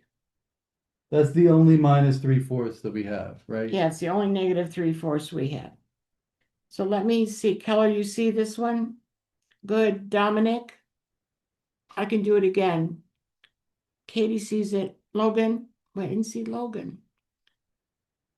I have to keep charge of all my sheep. Logan, you're good? Dominic, do you see it or not really? He sees it. Okay. And then Sailor and Julia. I know, and you haven't done geometry in a while. Oh, this one, just use Desmos. Yeah, this one we're just going to say use Desmos. So if they ask you if the point is inside, outside, or on the circle, just type it into Desmos. Just type this circle into Desmos, and you can see which You'll see point which point is not. goes in. Yeah. So we're going to go now to, Because look at, like, I did it the algebra way. This looked like it took forever. yeah, just use Desmos. Yeah, use Desmos. Okay, so completing the square. Okay, so I don't know if you've had this either. So they don't always give it to you in the nice form, the standard form that we like to have it, because this form tells you the center and the radius. They give it to you like this, and you have to factor it to put it into standard form. Okay, And they call it completing the square. Okay, You let's- usually have to do it for the x's and the y's. so we're going to see how good you are. This is a whole teaching page, which This is just why it works. why it works. So let's try this. Okay, Yeah, I'm just trying to get it. all right. So if we have x squared minus 8x, break is coming, people. I just divide this by 2, and you'll see why, because then I'll have x minus 4 squared. But there's something she added that was never there. Times x, well, let's just do it. I'll have x minus 4 times x minus 4, which will give me x squared minus 8x. That she wanted, but it's going to add an additional term. And I'm going to have to add a 16. So she has to subtract the 16. So I have to subtract the 16 on this one. Just stay with Yeah, me. pause there for a second and see if they get that. Okay, so to complete the square, I have to divide this by 2. And then you'll see when I'll get this first part, x squared. She's trying to write it as x minus 4 quantity squared, but that adds a term that was never there. So you have to account for it. So I just memorized divide this by 2. So let's try a couple more. Okay, say we have this circle. So I'm going to divide this by 2. That'll give me x plus 3. X plus 3. This y will just be 0, so it's not affected. That gives me x squared plus 6x. That she wanted. But I had to add 9 to this side, so if I add 9 to this side, I have to add 9 to this side. That'll give me 64 is r squared. So you'll get a warm, fuzzy feeling when you get a perfect square here. Hopefully that sort of makes sense. Just nodding heads. Thanks, Sailor. And good. And over here, we're good. Katie, good. Logan's, you're good, honey. Dominic is good. And I know Keller's good. And sometimes you have to complete the square twice. So sometimes you have to complete the square twice. So here. So once for the x's, once for the y's. So I have to get the radius. So I divide this by 2. Okay. So that's going to be, can you find a book one if we have one? I don't know if I put any in here. I'll look in your thing here.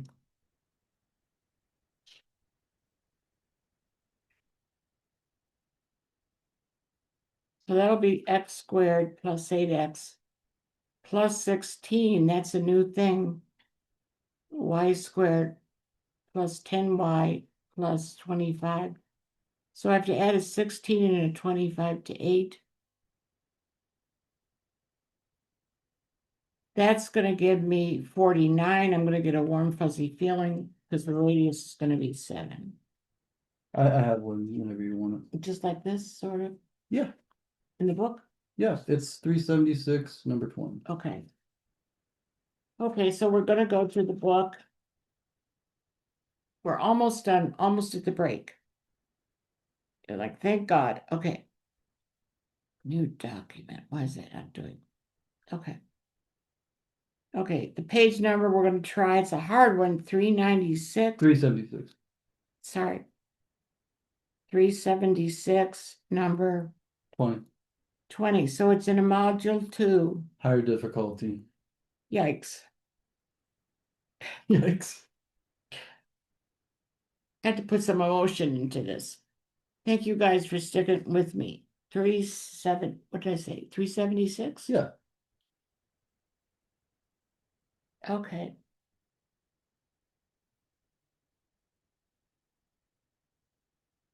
I hope I'm not losing anybody.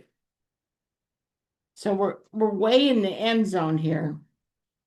And we have x squared plus 1x, think of it as 1x, plus y squared plus 1y equals, and that's going to be the radius squared.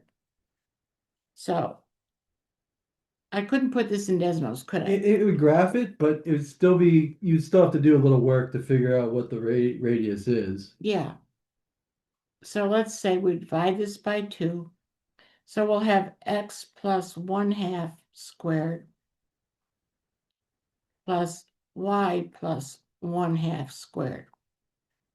But when she did that, she's adding terms that weren't there. Yeah.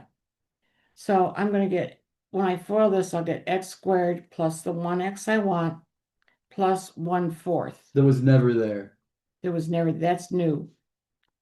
Plus this will be y squared plus 1y That she wanted, plus another 1/4. which was never there at all. So if I add a fourth and a fourth is a half. So she added a half to the left. She has to add a half to the right. And now this comes out pretty cool because this is 200 over 2, which is 100. And so the radius squared is 100. So the radius is 10. I'm just going to put your equal sign. Okay. How many, Katie, do you see this hard one? Keller? Keller's good. Dominic? So, oh, good. Logan? It's an end zone, but we're getting some high 700 scores out of this group. Julia, you're good with that hard one? Jacob's good. And Sailor? Oh, I see your thumb. She's good. Okay. We just have a couple more Couple more and we're done. and we're done. Okay. So where are we in the book? Okay, so we only have to do a couple problems here, guys.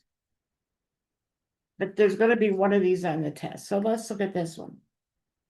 In the XY plane, so I like to draw the picture and not do the distance formula. So, All she needs is the center of the circle and the radius, and then she has the equation for it. so I have 1, 3, and I have -1, -3. So she has to get the center, get the radius. So the center is obviously going to be 0, 0, right? Average the x's, average the Because y's. -1 plus 1 over 2 is 0. And same for the y's. -3 plus 3 over 2 is 0. -3 plus 3 over 2 is 0. So we already know it's C or D. Yeah. And we didn't even do much. So we know these guys aren't good. So I'm going to draw my triangle.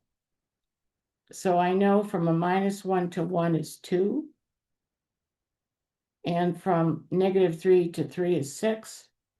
So I'm just going to do 2 squared plus 6 squared is C squared. So that's 4 plus 36, so 40 is C squared. So I want to take the square root of both of these. So the square root of 40, I can sort of see is, I take out my marriages, I have 2 times 4 2. times 2 times 5, so I can get 2 square roots of 10. but the radius is half of that. So that'll be the square root of 10 for the radius. And if I square the square root of 10, I'll get D. Really hard one. How many see it? Good. Thank you. Wow. Yeah, it's sort of iffy, but it's okay. Katie sees it. Keller. Dominic, you good? He's a little fuzzy, but good. Logan, you're good, honey? The last couple. Okay. You want to save this for the end and do this one first? Let's do this one first. So we're changing degrees into radians. It's just a snowboard, big air problem. Snowboard. Okay, so we have 9. For those of you who didn't see this before, again, I apologize. So this will be 180 over pi. And so 180 goes into 900 5 times. So we just need, we know it's going to be 5 pi, so x will just be 5. So that's two and a half rotations Yeah, that's 2.5 rotations. Okay, good. for a gold medal. For a gold medal, let's go up to this one. This is a hard one.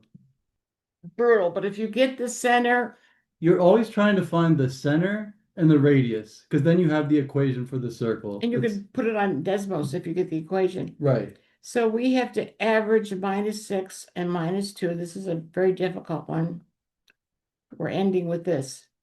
So that's -8 over 2. So -4 For your x. for the x value, and the y -4 plus 4 will just be 0 for the y. So here we have, So what's the center? the center is going to be -4, 0. Right. I know this is brutal, guys. I don't think they'll get one this hard. Do you think? Yeah. if maybe module 2, like hard module 2. This is off a real test, so Yeah. Okay. So now I'm going to plot these points because I don't like the distance formula. you can either use the distance formula or draw a picture. So I have -6, 4 here. You have -6, -4. Oh, sorry. Yeah.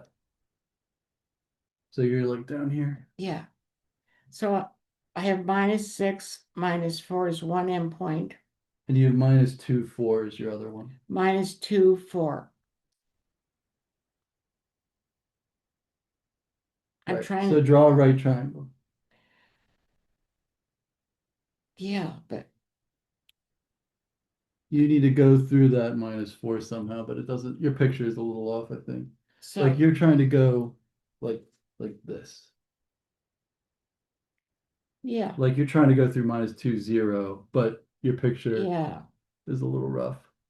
Rough picture, guys. Yeah. Sorry. Oh, that yeah, move this -4, 0, just put like just erase, just move it over where it's supposed to be. Okay. Yeah, sorry, it's hard to draw on this. That's really where, yeah, so that's your x-axis. So just put the x-axis back. Okay, so we got it. So that's her triangle. So from -6 to a -2 is a 4. This is a 4. From a Right. -4 to, what was that number? That's a 4. That'll be 8.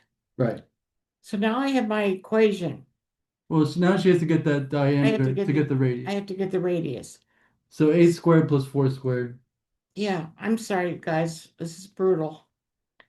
So 16 plus 64. So that'll be the square root of 80.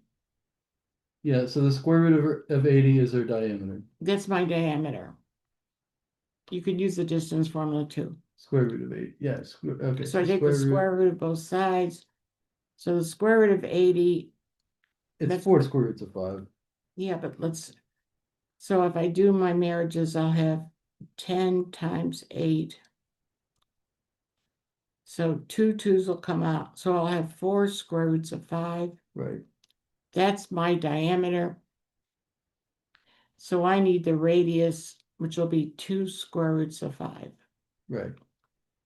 So now she can write the equation because she has the radius and she has the center. And so I have x plus 6 squared. That's a 4.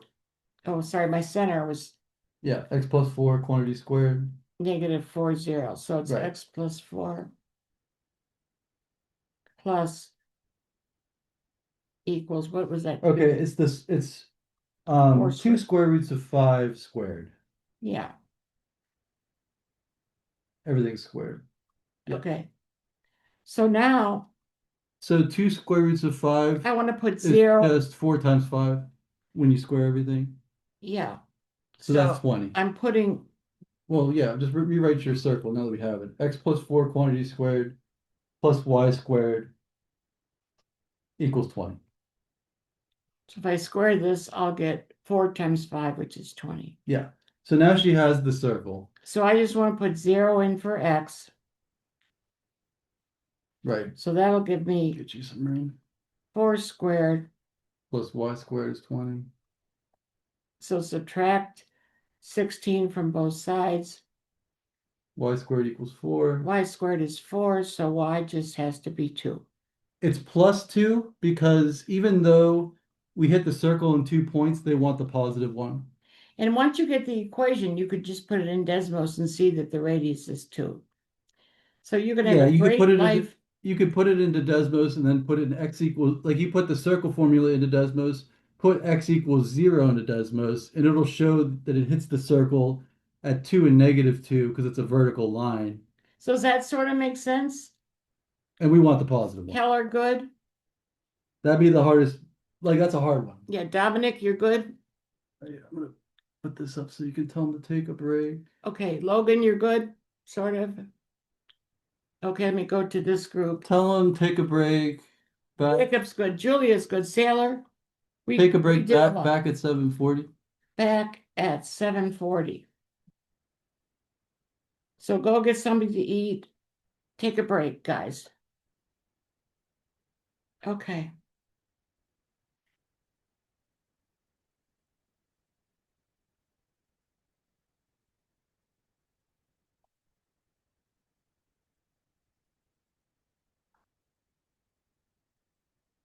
Dog breakfast today.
So it's 7:40, so let me know if you are back.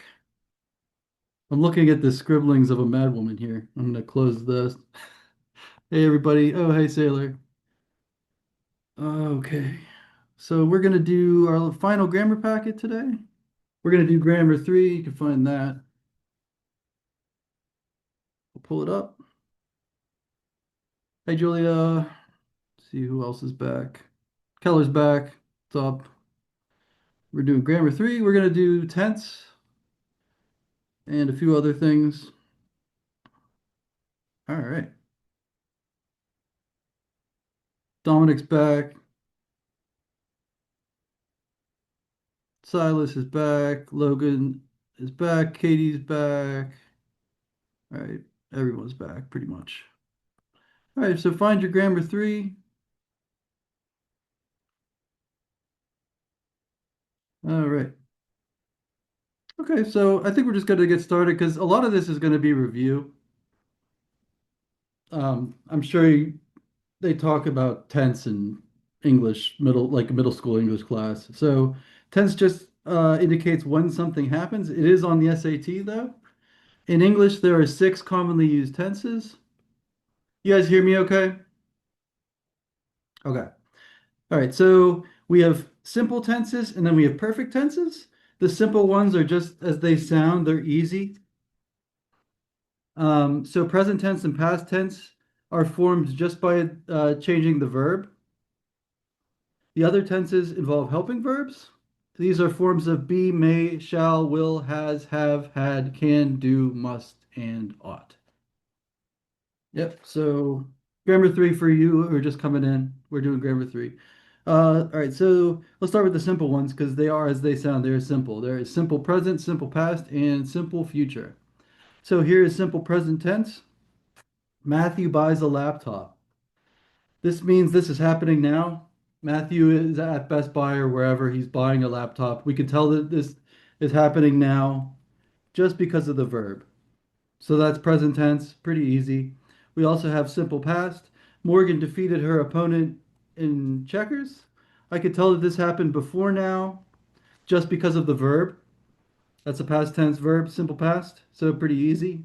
We also have simple future. Simple future will involve a helping verb, will. The Met will stage Rossini's William Tell in April. So that's future tense. So those are the easy ones. They're pretty simple. Well, they're called simple. Like, well, yikes. Okay, perfect tenses. So these are a little more complex. We use them when we have more complex chronological situations, such as we have multiple events that have occurred before now. I can indicate which thing happened first. Or if there will be multiple events that will occur in the future, I can indicate which thing will happen first.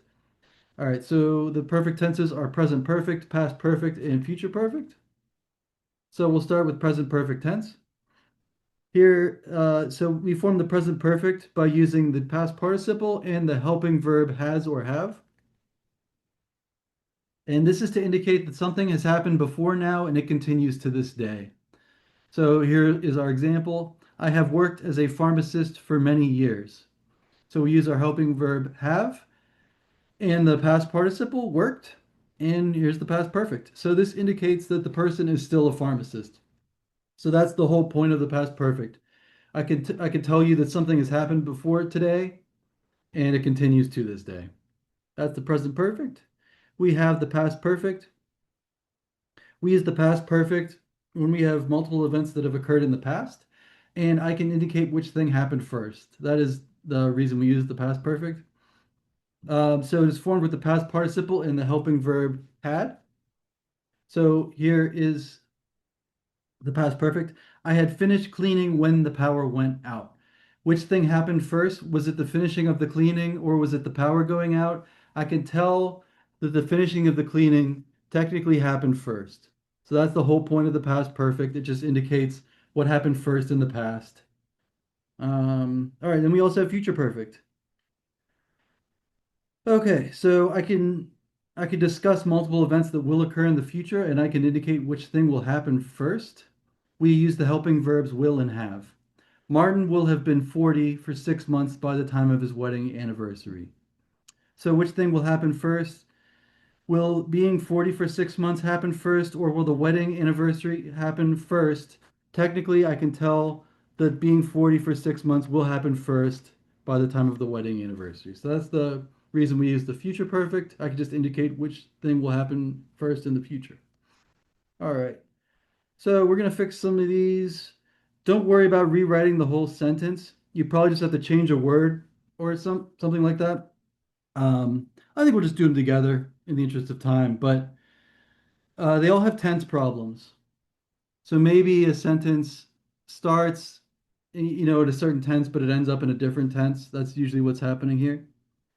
All right, so it says to guarantee the safety of its citizens, a government must ensure the quality of water supplied to them. Okay, so maybe I'll ask you guys. I'm going to underline part of this sentence. Which tense do you think we're in the beginning of this sentence? Is that past tense, future tense, present tense? Future? That's not future. Anyone else? It calls it an infinitive. Oh. Infinitive. Yeah. So to be, to laugh, to cry, to swim, to bike. We got two guarantee. They're always present. So that's a present tense. What about the second half of our sentence? Supplied. I supplied you with paper. Or I supplied you with a pencil. Is that happening now? Did that happen before now? Will that happen in the future? Past. Yeah, so we just have to fix it. So we start out in the present, but we end up in the past somehow. So we're just going to fix that part. So to guarantee the safety of its citizens, a government must ensure the quality of water it supplies to that. Okay, so now everything is in present tense. There was a big water fiasco in the South Hills. I don't know, some of you maybe have been without water for a couple of days. I know Mrs. Hessler was. I live in the North Hills though, so I was fine. All right, baking in the hot sun, we found ourselves parched and exhausted. All right, so baking in the sun, that is a participle. And in English, we have present participles and we have past participles. What do you think baking is? Is that present? Is that past? If something's baking in the oven. Present. Yeah, so we're in present, where at least we start that way. Thank you. We found something. I found a penny. When did that happen? Is that happening now? Did it happen before now? That's past. Yeah. So we just have to pick one, and we could do it either way. Maybe I'll put it all into past, and I'll let you guys do it the other way. I'm gonna say let's make it all past tense. We'll do this. Baked in the hot sun, we found ourselves parched and exhausted. What if we want to make it all present?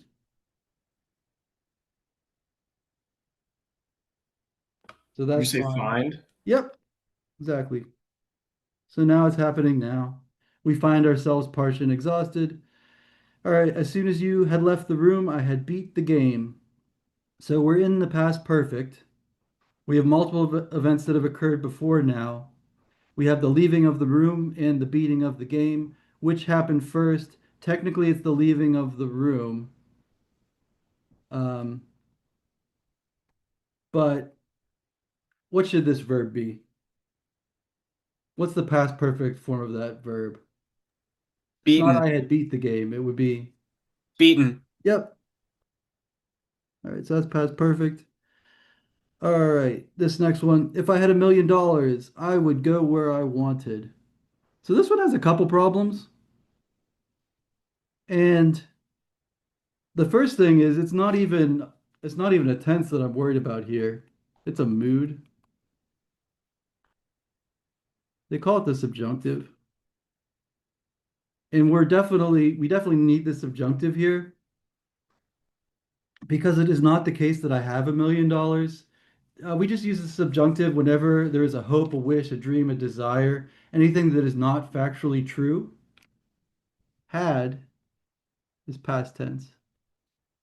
So I don't want past tense. I want the subjunctive, and we form the subjunctive typically in English with were.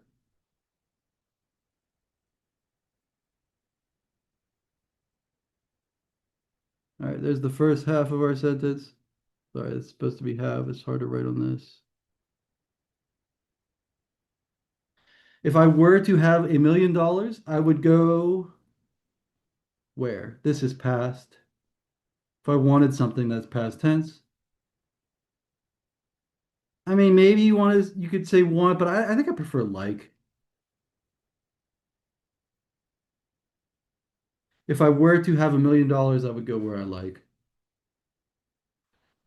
Okay, I have forgot where I put the money I had withdrew. And I purposely picked irregular verbs. What should these be? Anybody? Anyone? Would it be forgotten and withdrawn? Perfect, perfect. Yeah, I just picked irregular verbs because you're never going to miss a regular verb. Withdrawn. All right, I have forgotten where I put the money I had withdrawn. Okay, by the time the guests had left, I had ran out of food. I picked an irregular verb. Would be run. Yes, it would. Good, good, good. All right, so that was pretty much review, but there are tense questions on the test. We're going to see some, I think, pretty soon. All right, subject verb agreement. Okay, so a subject must agree with its verb in person and number. So plural subjects take plural verb forms, and we can have a compound subject like the dog and the cat. We just need a plural form of to be, which is right here. The dog and the cat are inside the fence.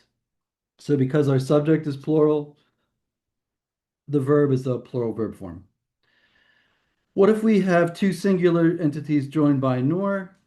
You need a singular form of to be. So you would say neither Mr. Wilson nor Mr. Smith is present today. You would never say neither Mr. Wilson nor Mr. Smith are present today because our subject is singular, so the verb is singular. What if we have both? Well, you just use whatever's closest to the verb. So if we write it this way, neither Mr. Kennedy nor the Andersons are awake. So because the Andersons are closest to our to be verb, we use the plural form. If we wrote the sentence the other way, neither the Andersons nor Mr. Kennedy is awake. So whatever is closest to the verb dictates the verb's form. Watch out for intervening clauses or prepositional phrases. So they like to create distance between subjects and verbs. It's intentional. So restriction of pigments that are considered toxic, such as cadmium yellow and burnt umber, are proposed by the governing body.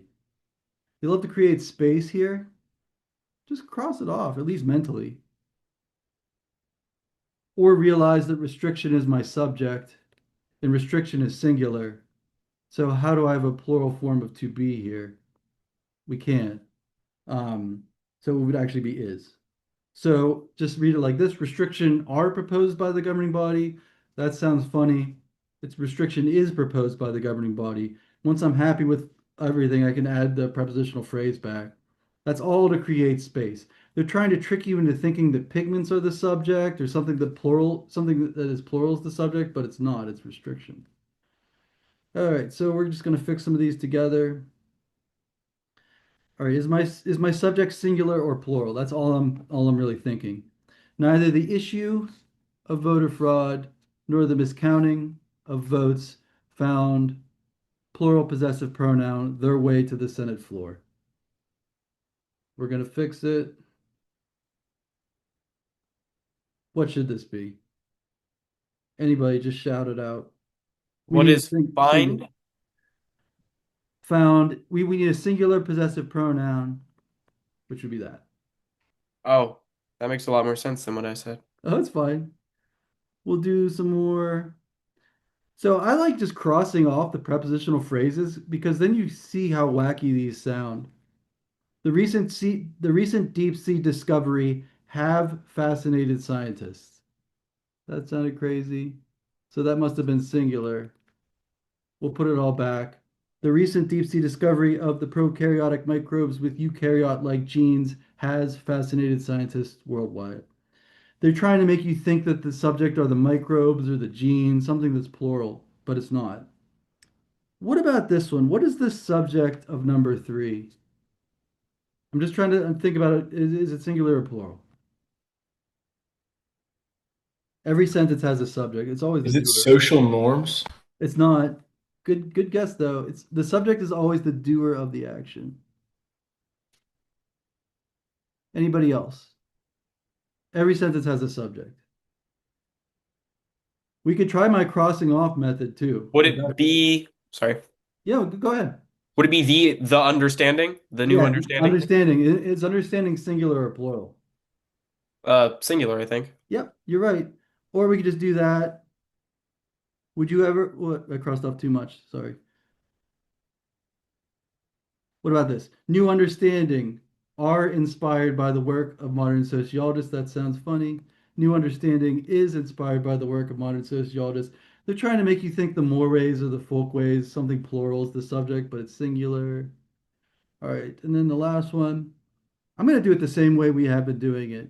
Like, let's just try to find the subject. Let's just cross off a ton of the sentence. The substantial cost were recovered.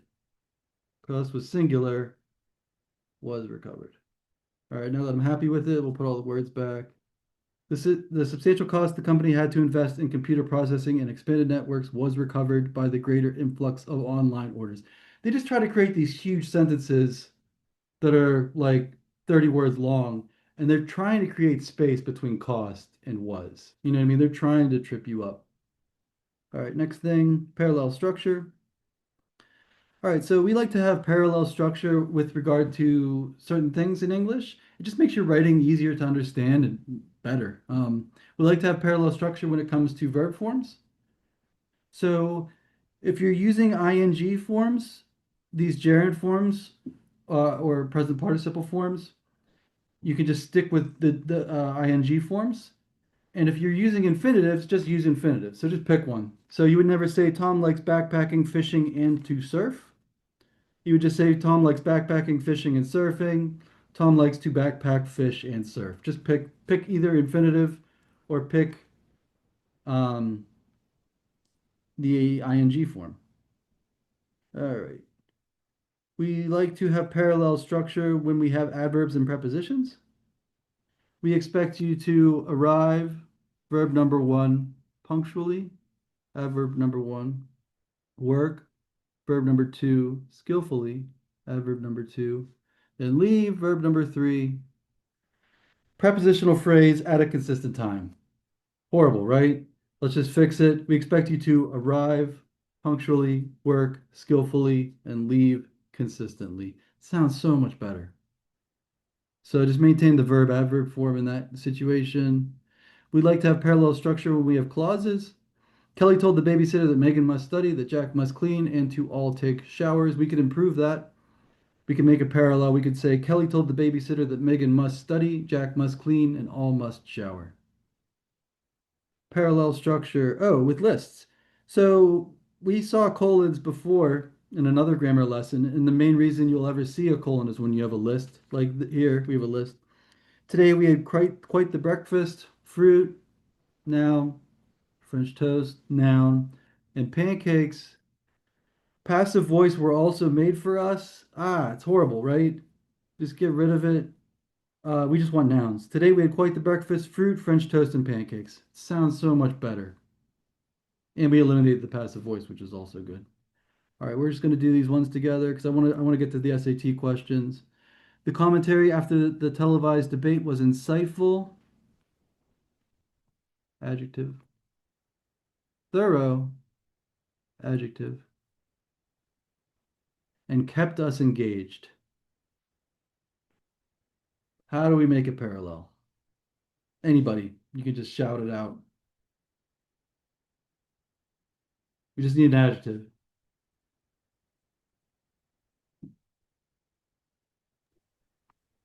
Anybody, anybody? Engaging? Yeah, perfect, perfect. Oh, nice. It's so much better. Believe me. All right, I'm going to read it. The commentary after the televised debate was insightful, thorough, and engaging. Oh, so much better. Next one. To donate to a worthy cause is giving back to the community.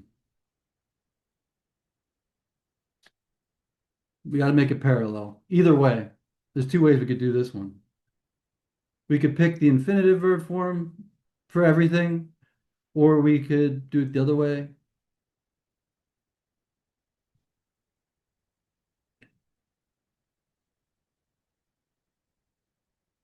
To donate is what? It should not be is giving back. That sounds really weird. I'll give you an analogy. This is something like to be or not being. That is the question. To give. Yeah, we just have to pick one. To donate to a worthy cause is to give back to the community, or we could do it the whole other way. We could say donating. Donating to a worthy cause is giving back. So much better. Derek supports free market capitalism, reduced bureaucracy, and not depending on foreign oil. Okay, I think Derek supports adjective noun things.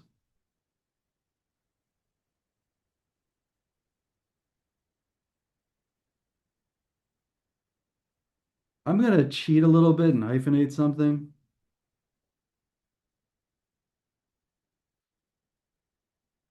Oop, sorry.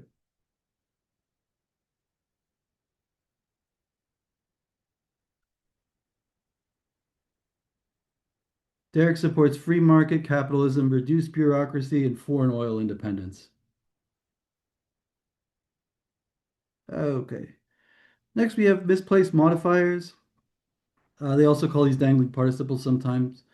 Participles are just a function of, or just part of English. They're present participles and past participles. So the present participles are those ing words. We've seen a bunch of those already. Dancing, swimming, biking, hiking, camping, fishing.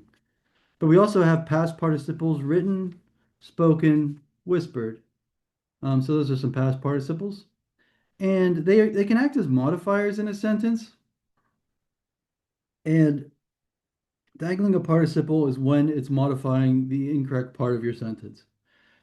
So here is a participle. This word wearing is a participle, and it's in the wrong spot right now. So mother opens the door wearing pajamas. Who or what is wearing pajamas? Yep, the door is wearing pajamas. Technically, it's in the wrong place. So to fix it, we would say mother wearing pajamas opens the door. Now the participle wearing is modifying mother and not door. And they sound funny like this, like weird things happen. You can take a participle and you can make it into a participial phrase, and you can still modify the wrong thing with that. Here's an example. Here's my participle. Hoping to succeed in the interview, long hours are spent by John in preparation. So who or what is hoping to succeed in the job interview? Yep, hours of the day are hoping to succeed in a job interview, which makes no sense. So to fix it, John has to go here. Can't be the long hours. Hoping to succeed in the interview, John spent long hours in preparation. So that's the general idea here. You might see these on the SAT. All right, thoroughly lacking cohesion. Jake is not proud of his term paper. Here is my participle.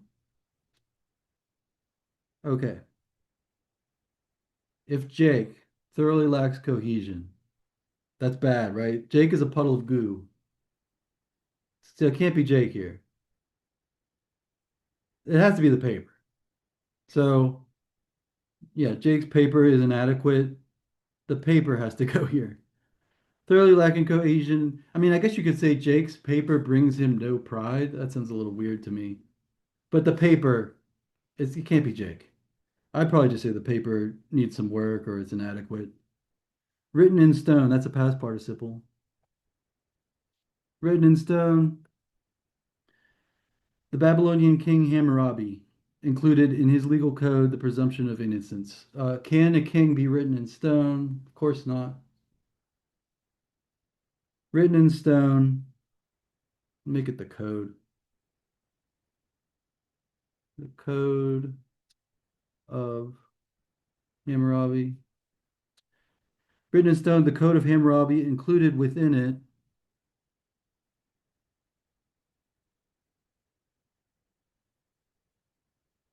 um, the notion of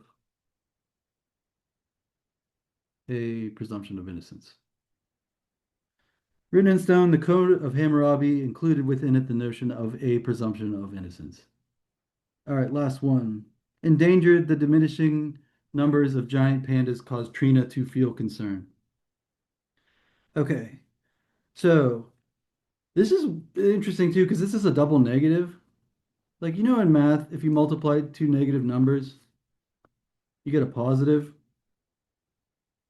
It can happen in English. So if the diminished, here's my participle. Anyway, if the diminishing numbers of something are endangered, that actually means more pandas. Wrap your head around that. It can't be the diminishing numbers that are endangered because that would be we're getting more pandas somehow. It's just the pandas. This is a crazy philosophy class. Yeah, exactly. Endangered, the giant pandas caused Trina to feel concern. Okay, now we're no longer dangling that participle. Oh, here's some SAT questions. I see tenses. So, yeah, why don't you try these ones? I think we have 9 of them. We'll do these. Maybe we'll do some blue book ones and we'll be done. Yeah, try all 9 of these. We'll take 9 minutes. And I'm going to try to be strict with that 9 minutes because I do want to do some book ones. So at 16 after, I will call it and then we'll go over these 9.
All right, it seems like most of you already finished. Is anyone still working? I'm just looking to see. No? Okay. We'll go over these because I want to do some book ones, but I'm just see all your faces so I can tell that you're done for the most part. Yeah. So we'll do these and then we'll do some book ones. It seems like a lot of these are tense related. All right, here's the first one.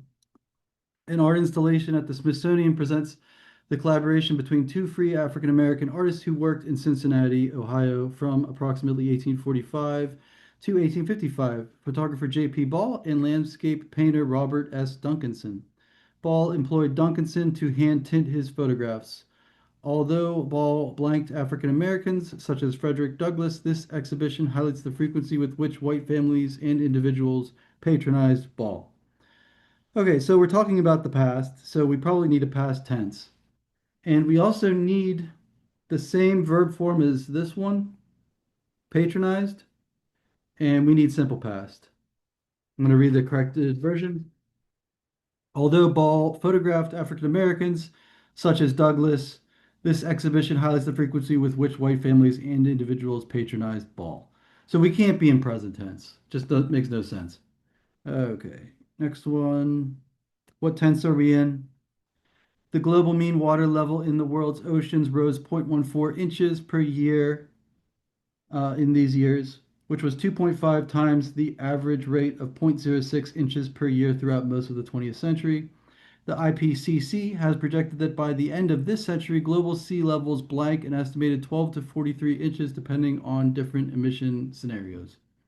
So here we have multiple events that will occur in the future. Which will happen first?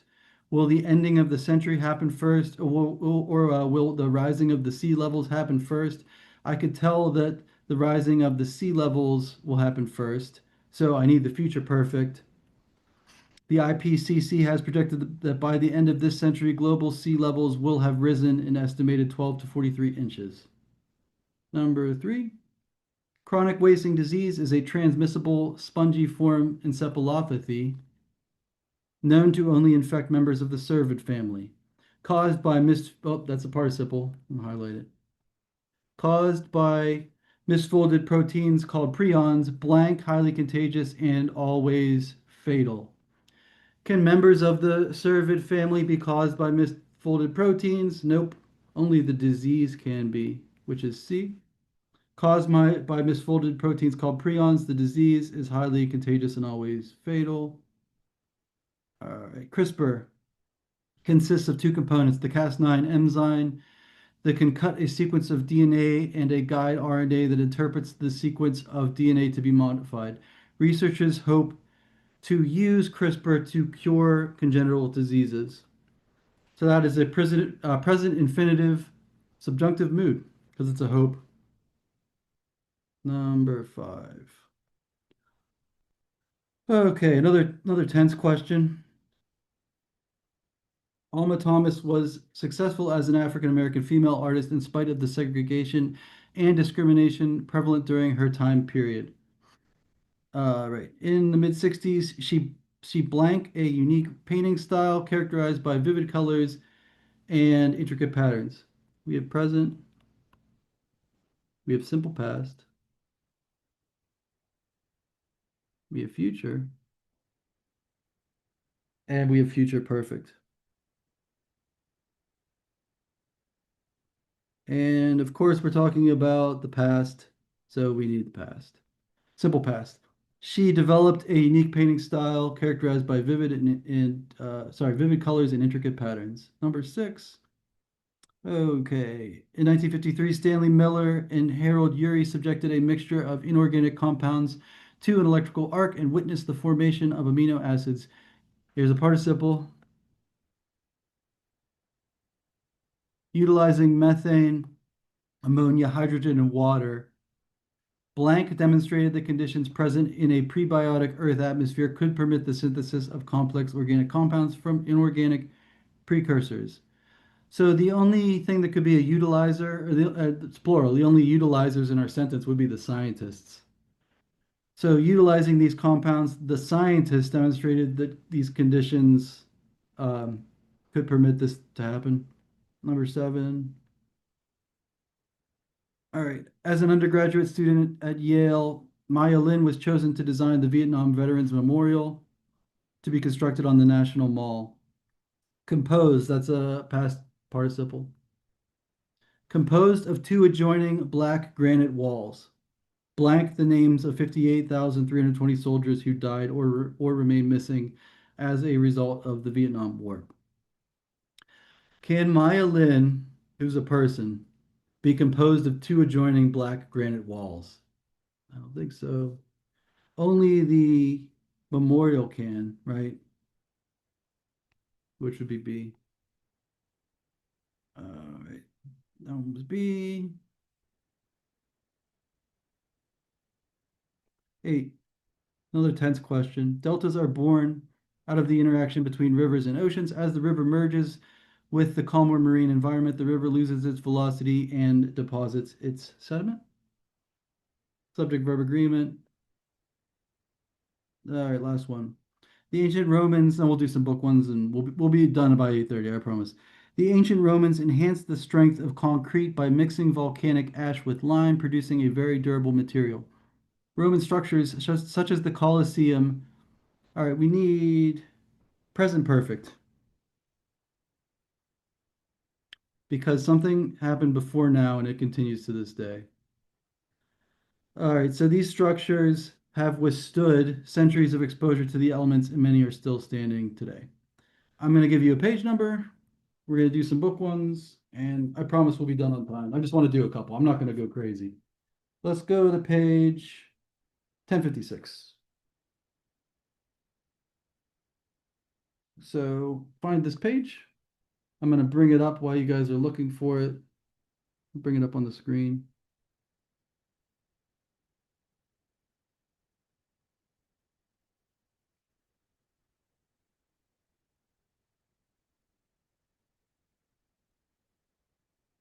All right, 1056.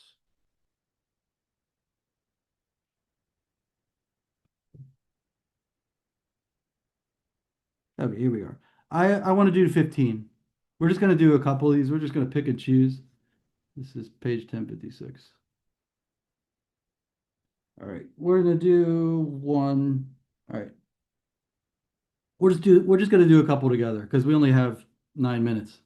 But I'm not going to go crazy, just a couple. Okay. In 1966, Emmett Ashford became the first African American to umpire a Major League Baseball game.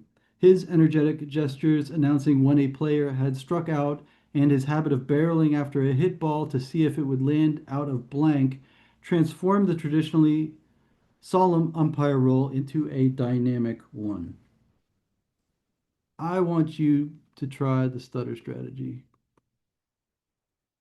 we did last time.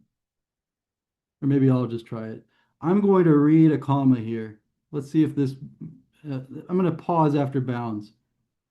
Okay, so his energetic gestures announcing when a player had struck out and his habit of barreling after a hit ball to see if it would land out of bounds, helping transform the traditionally solemn umpire role. That didn't work. I'm going to try reading A. Helped. No pauses, no weird pauses anywhere. Okay, so his habit of barreling after a ball to see if it would land out of bounds helped transform the traditionally solemn umpire role. You can always try that strategy, especially when you have punctuation. Number 16. So following page, 1057. You guessed it. Stutter strategy. Look at all these commas. These will all create pauses. I'm going to read it. I'm going to read them in there. Let's see if pauses fit. Stomata, tiny pore structures in a leaf that absorb gases needed for plant growth, open when guard cells surrounding each pore swell with water. In a pivotal 2007 article, plant cell biologist Yuri Lee showed that lipid molecules, called whatever that is, phosphatidylinosyl phosphates, are responsible for signaling guard cells to open stomata. Okay, I'm going to read it with no pauses. D sounded weird to me. Let's try C. Okay. So, in a pivotal 2007 article, plant cell biologist Yuri Lee showed that lipid molecules called blah, blah, that word phosphatidylin. Too late for this. No commas though. I think we all agree there. Sounded crazy. And if you, they all create pauses. Sometimes you need commas, but here unnecessary commas are always bad. All right, 17. We're gonna finish up this page and then maybe do one more. All right. Ooh, these are getting hard. Oh, that's we're in higher difficulty module two. That's why these are hard. All right, we're gonna try this one. See, maybe you can see if it beats me to the answer, but I think they're getting harder. In the late 19th and early 20th centuries, automobiles were commonly referred to as horseless carriages after the older technology they still resembled. Known as the brass era, this period in automotive design is remembered for its grandeur and artistry, its vehicles blank by collectors for their ornate detailing and gleaming brass fittings. Okay, so A, B, and D all contain verbs. Maybe you can see where I'm going with this. This is a participle. Okay, known as the brass era. If we use answer choice A, C, or D, we create a run-on sentence. That's a comma. They are all comma splice run-ons.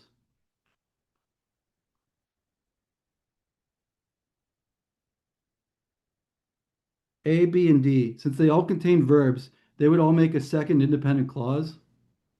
Its vehicles were highly prized by collectors. You see how we can't make a run-on sentence? Let's try C. Known as the brass era, this period in automotive design is remembered for its grandeur and artistry. Its vehicles highly prized by collectors for their ornate detailing and gleaming brass fittings. Yeah, if we put verbs in this, we're going to get a run-on sentence, a comma splice run-on. They're getting real hard. 18 and 19 are hard. We're just gonna just do a couple more of these. Don't worry. 18, but these are like uber hard at the end of the module two hard module. During the English neoclassical period, many writers imitated the epic poetry and satires of ancient Greece and Rome. They were not the first in England to adopt the literary mode of classical antiquity, however. Some of the most prominent figures of the early Renaissance period were also influenced by ancient Greek and Roman literature. Okay, so we do need a comma and we do need a semicolon. I'll just tell you that much. Does the howevers are it's an adverb. Does however modify the previous clause or does it modify the following clause? If you can figure that out, you'll know whether it's C or D. Think about it. I'll read it again, but think while I'm reading it, think about it. They were not the first in England to adopt the literary modes of classical antiquity, however. Some of the most prominent figures of the earlier Renaissance period were also influenced by ancient Greek and Roman literature. If you guessed C, you were right. We were modifying the previous clause, not the next clause. That's hard. 19 is kind of the same thing. With the development of new technologies that use natural resources most efficiently, the overall consumption of those resources might be expected to decrease. Economists have observed that improvements in efficiency often correlate negatively with resource conservation, though. Efficiency gains, lowering the cost of use, may increase demand to the extent that resource consumption ultimately rises. Okay. Though is still an adverb, just like the last question. However, this is an adverb. These are very similar questions, actually. They kind of put them back to back, too. All right, so we do need a comma and a semicolon. I'm just going to tell you that much already. Oh, I think I gave away the answer. The idea is though modifies the previous clause, not the next clause. And the other ones would create run-ons. I need a semicolon to not have a run-on. Yeah, So we need both the comma and the though. Economists have observed that improvements in efficiency often correlate negatively with resource conservation, though.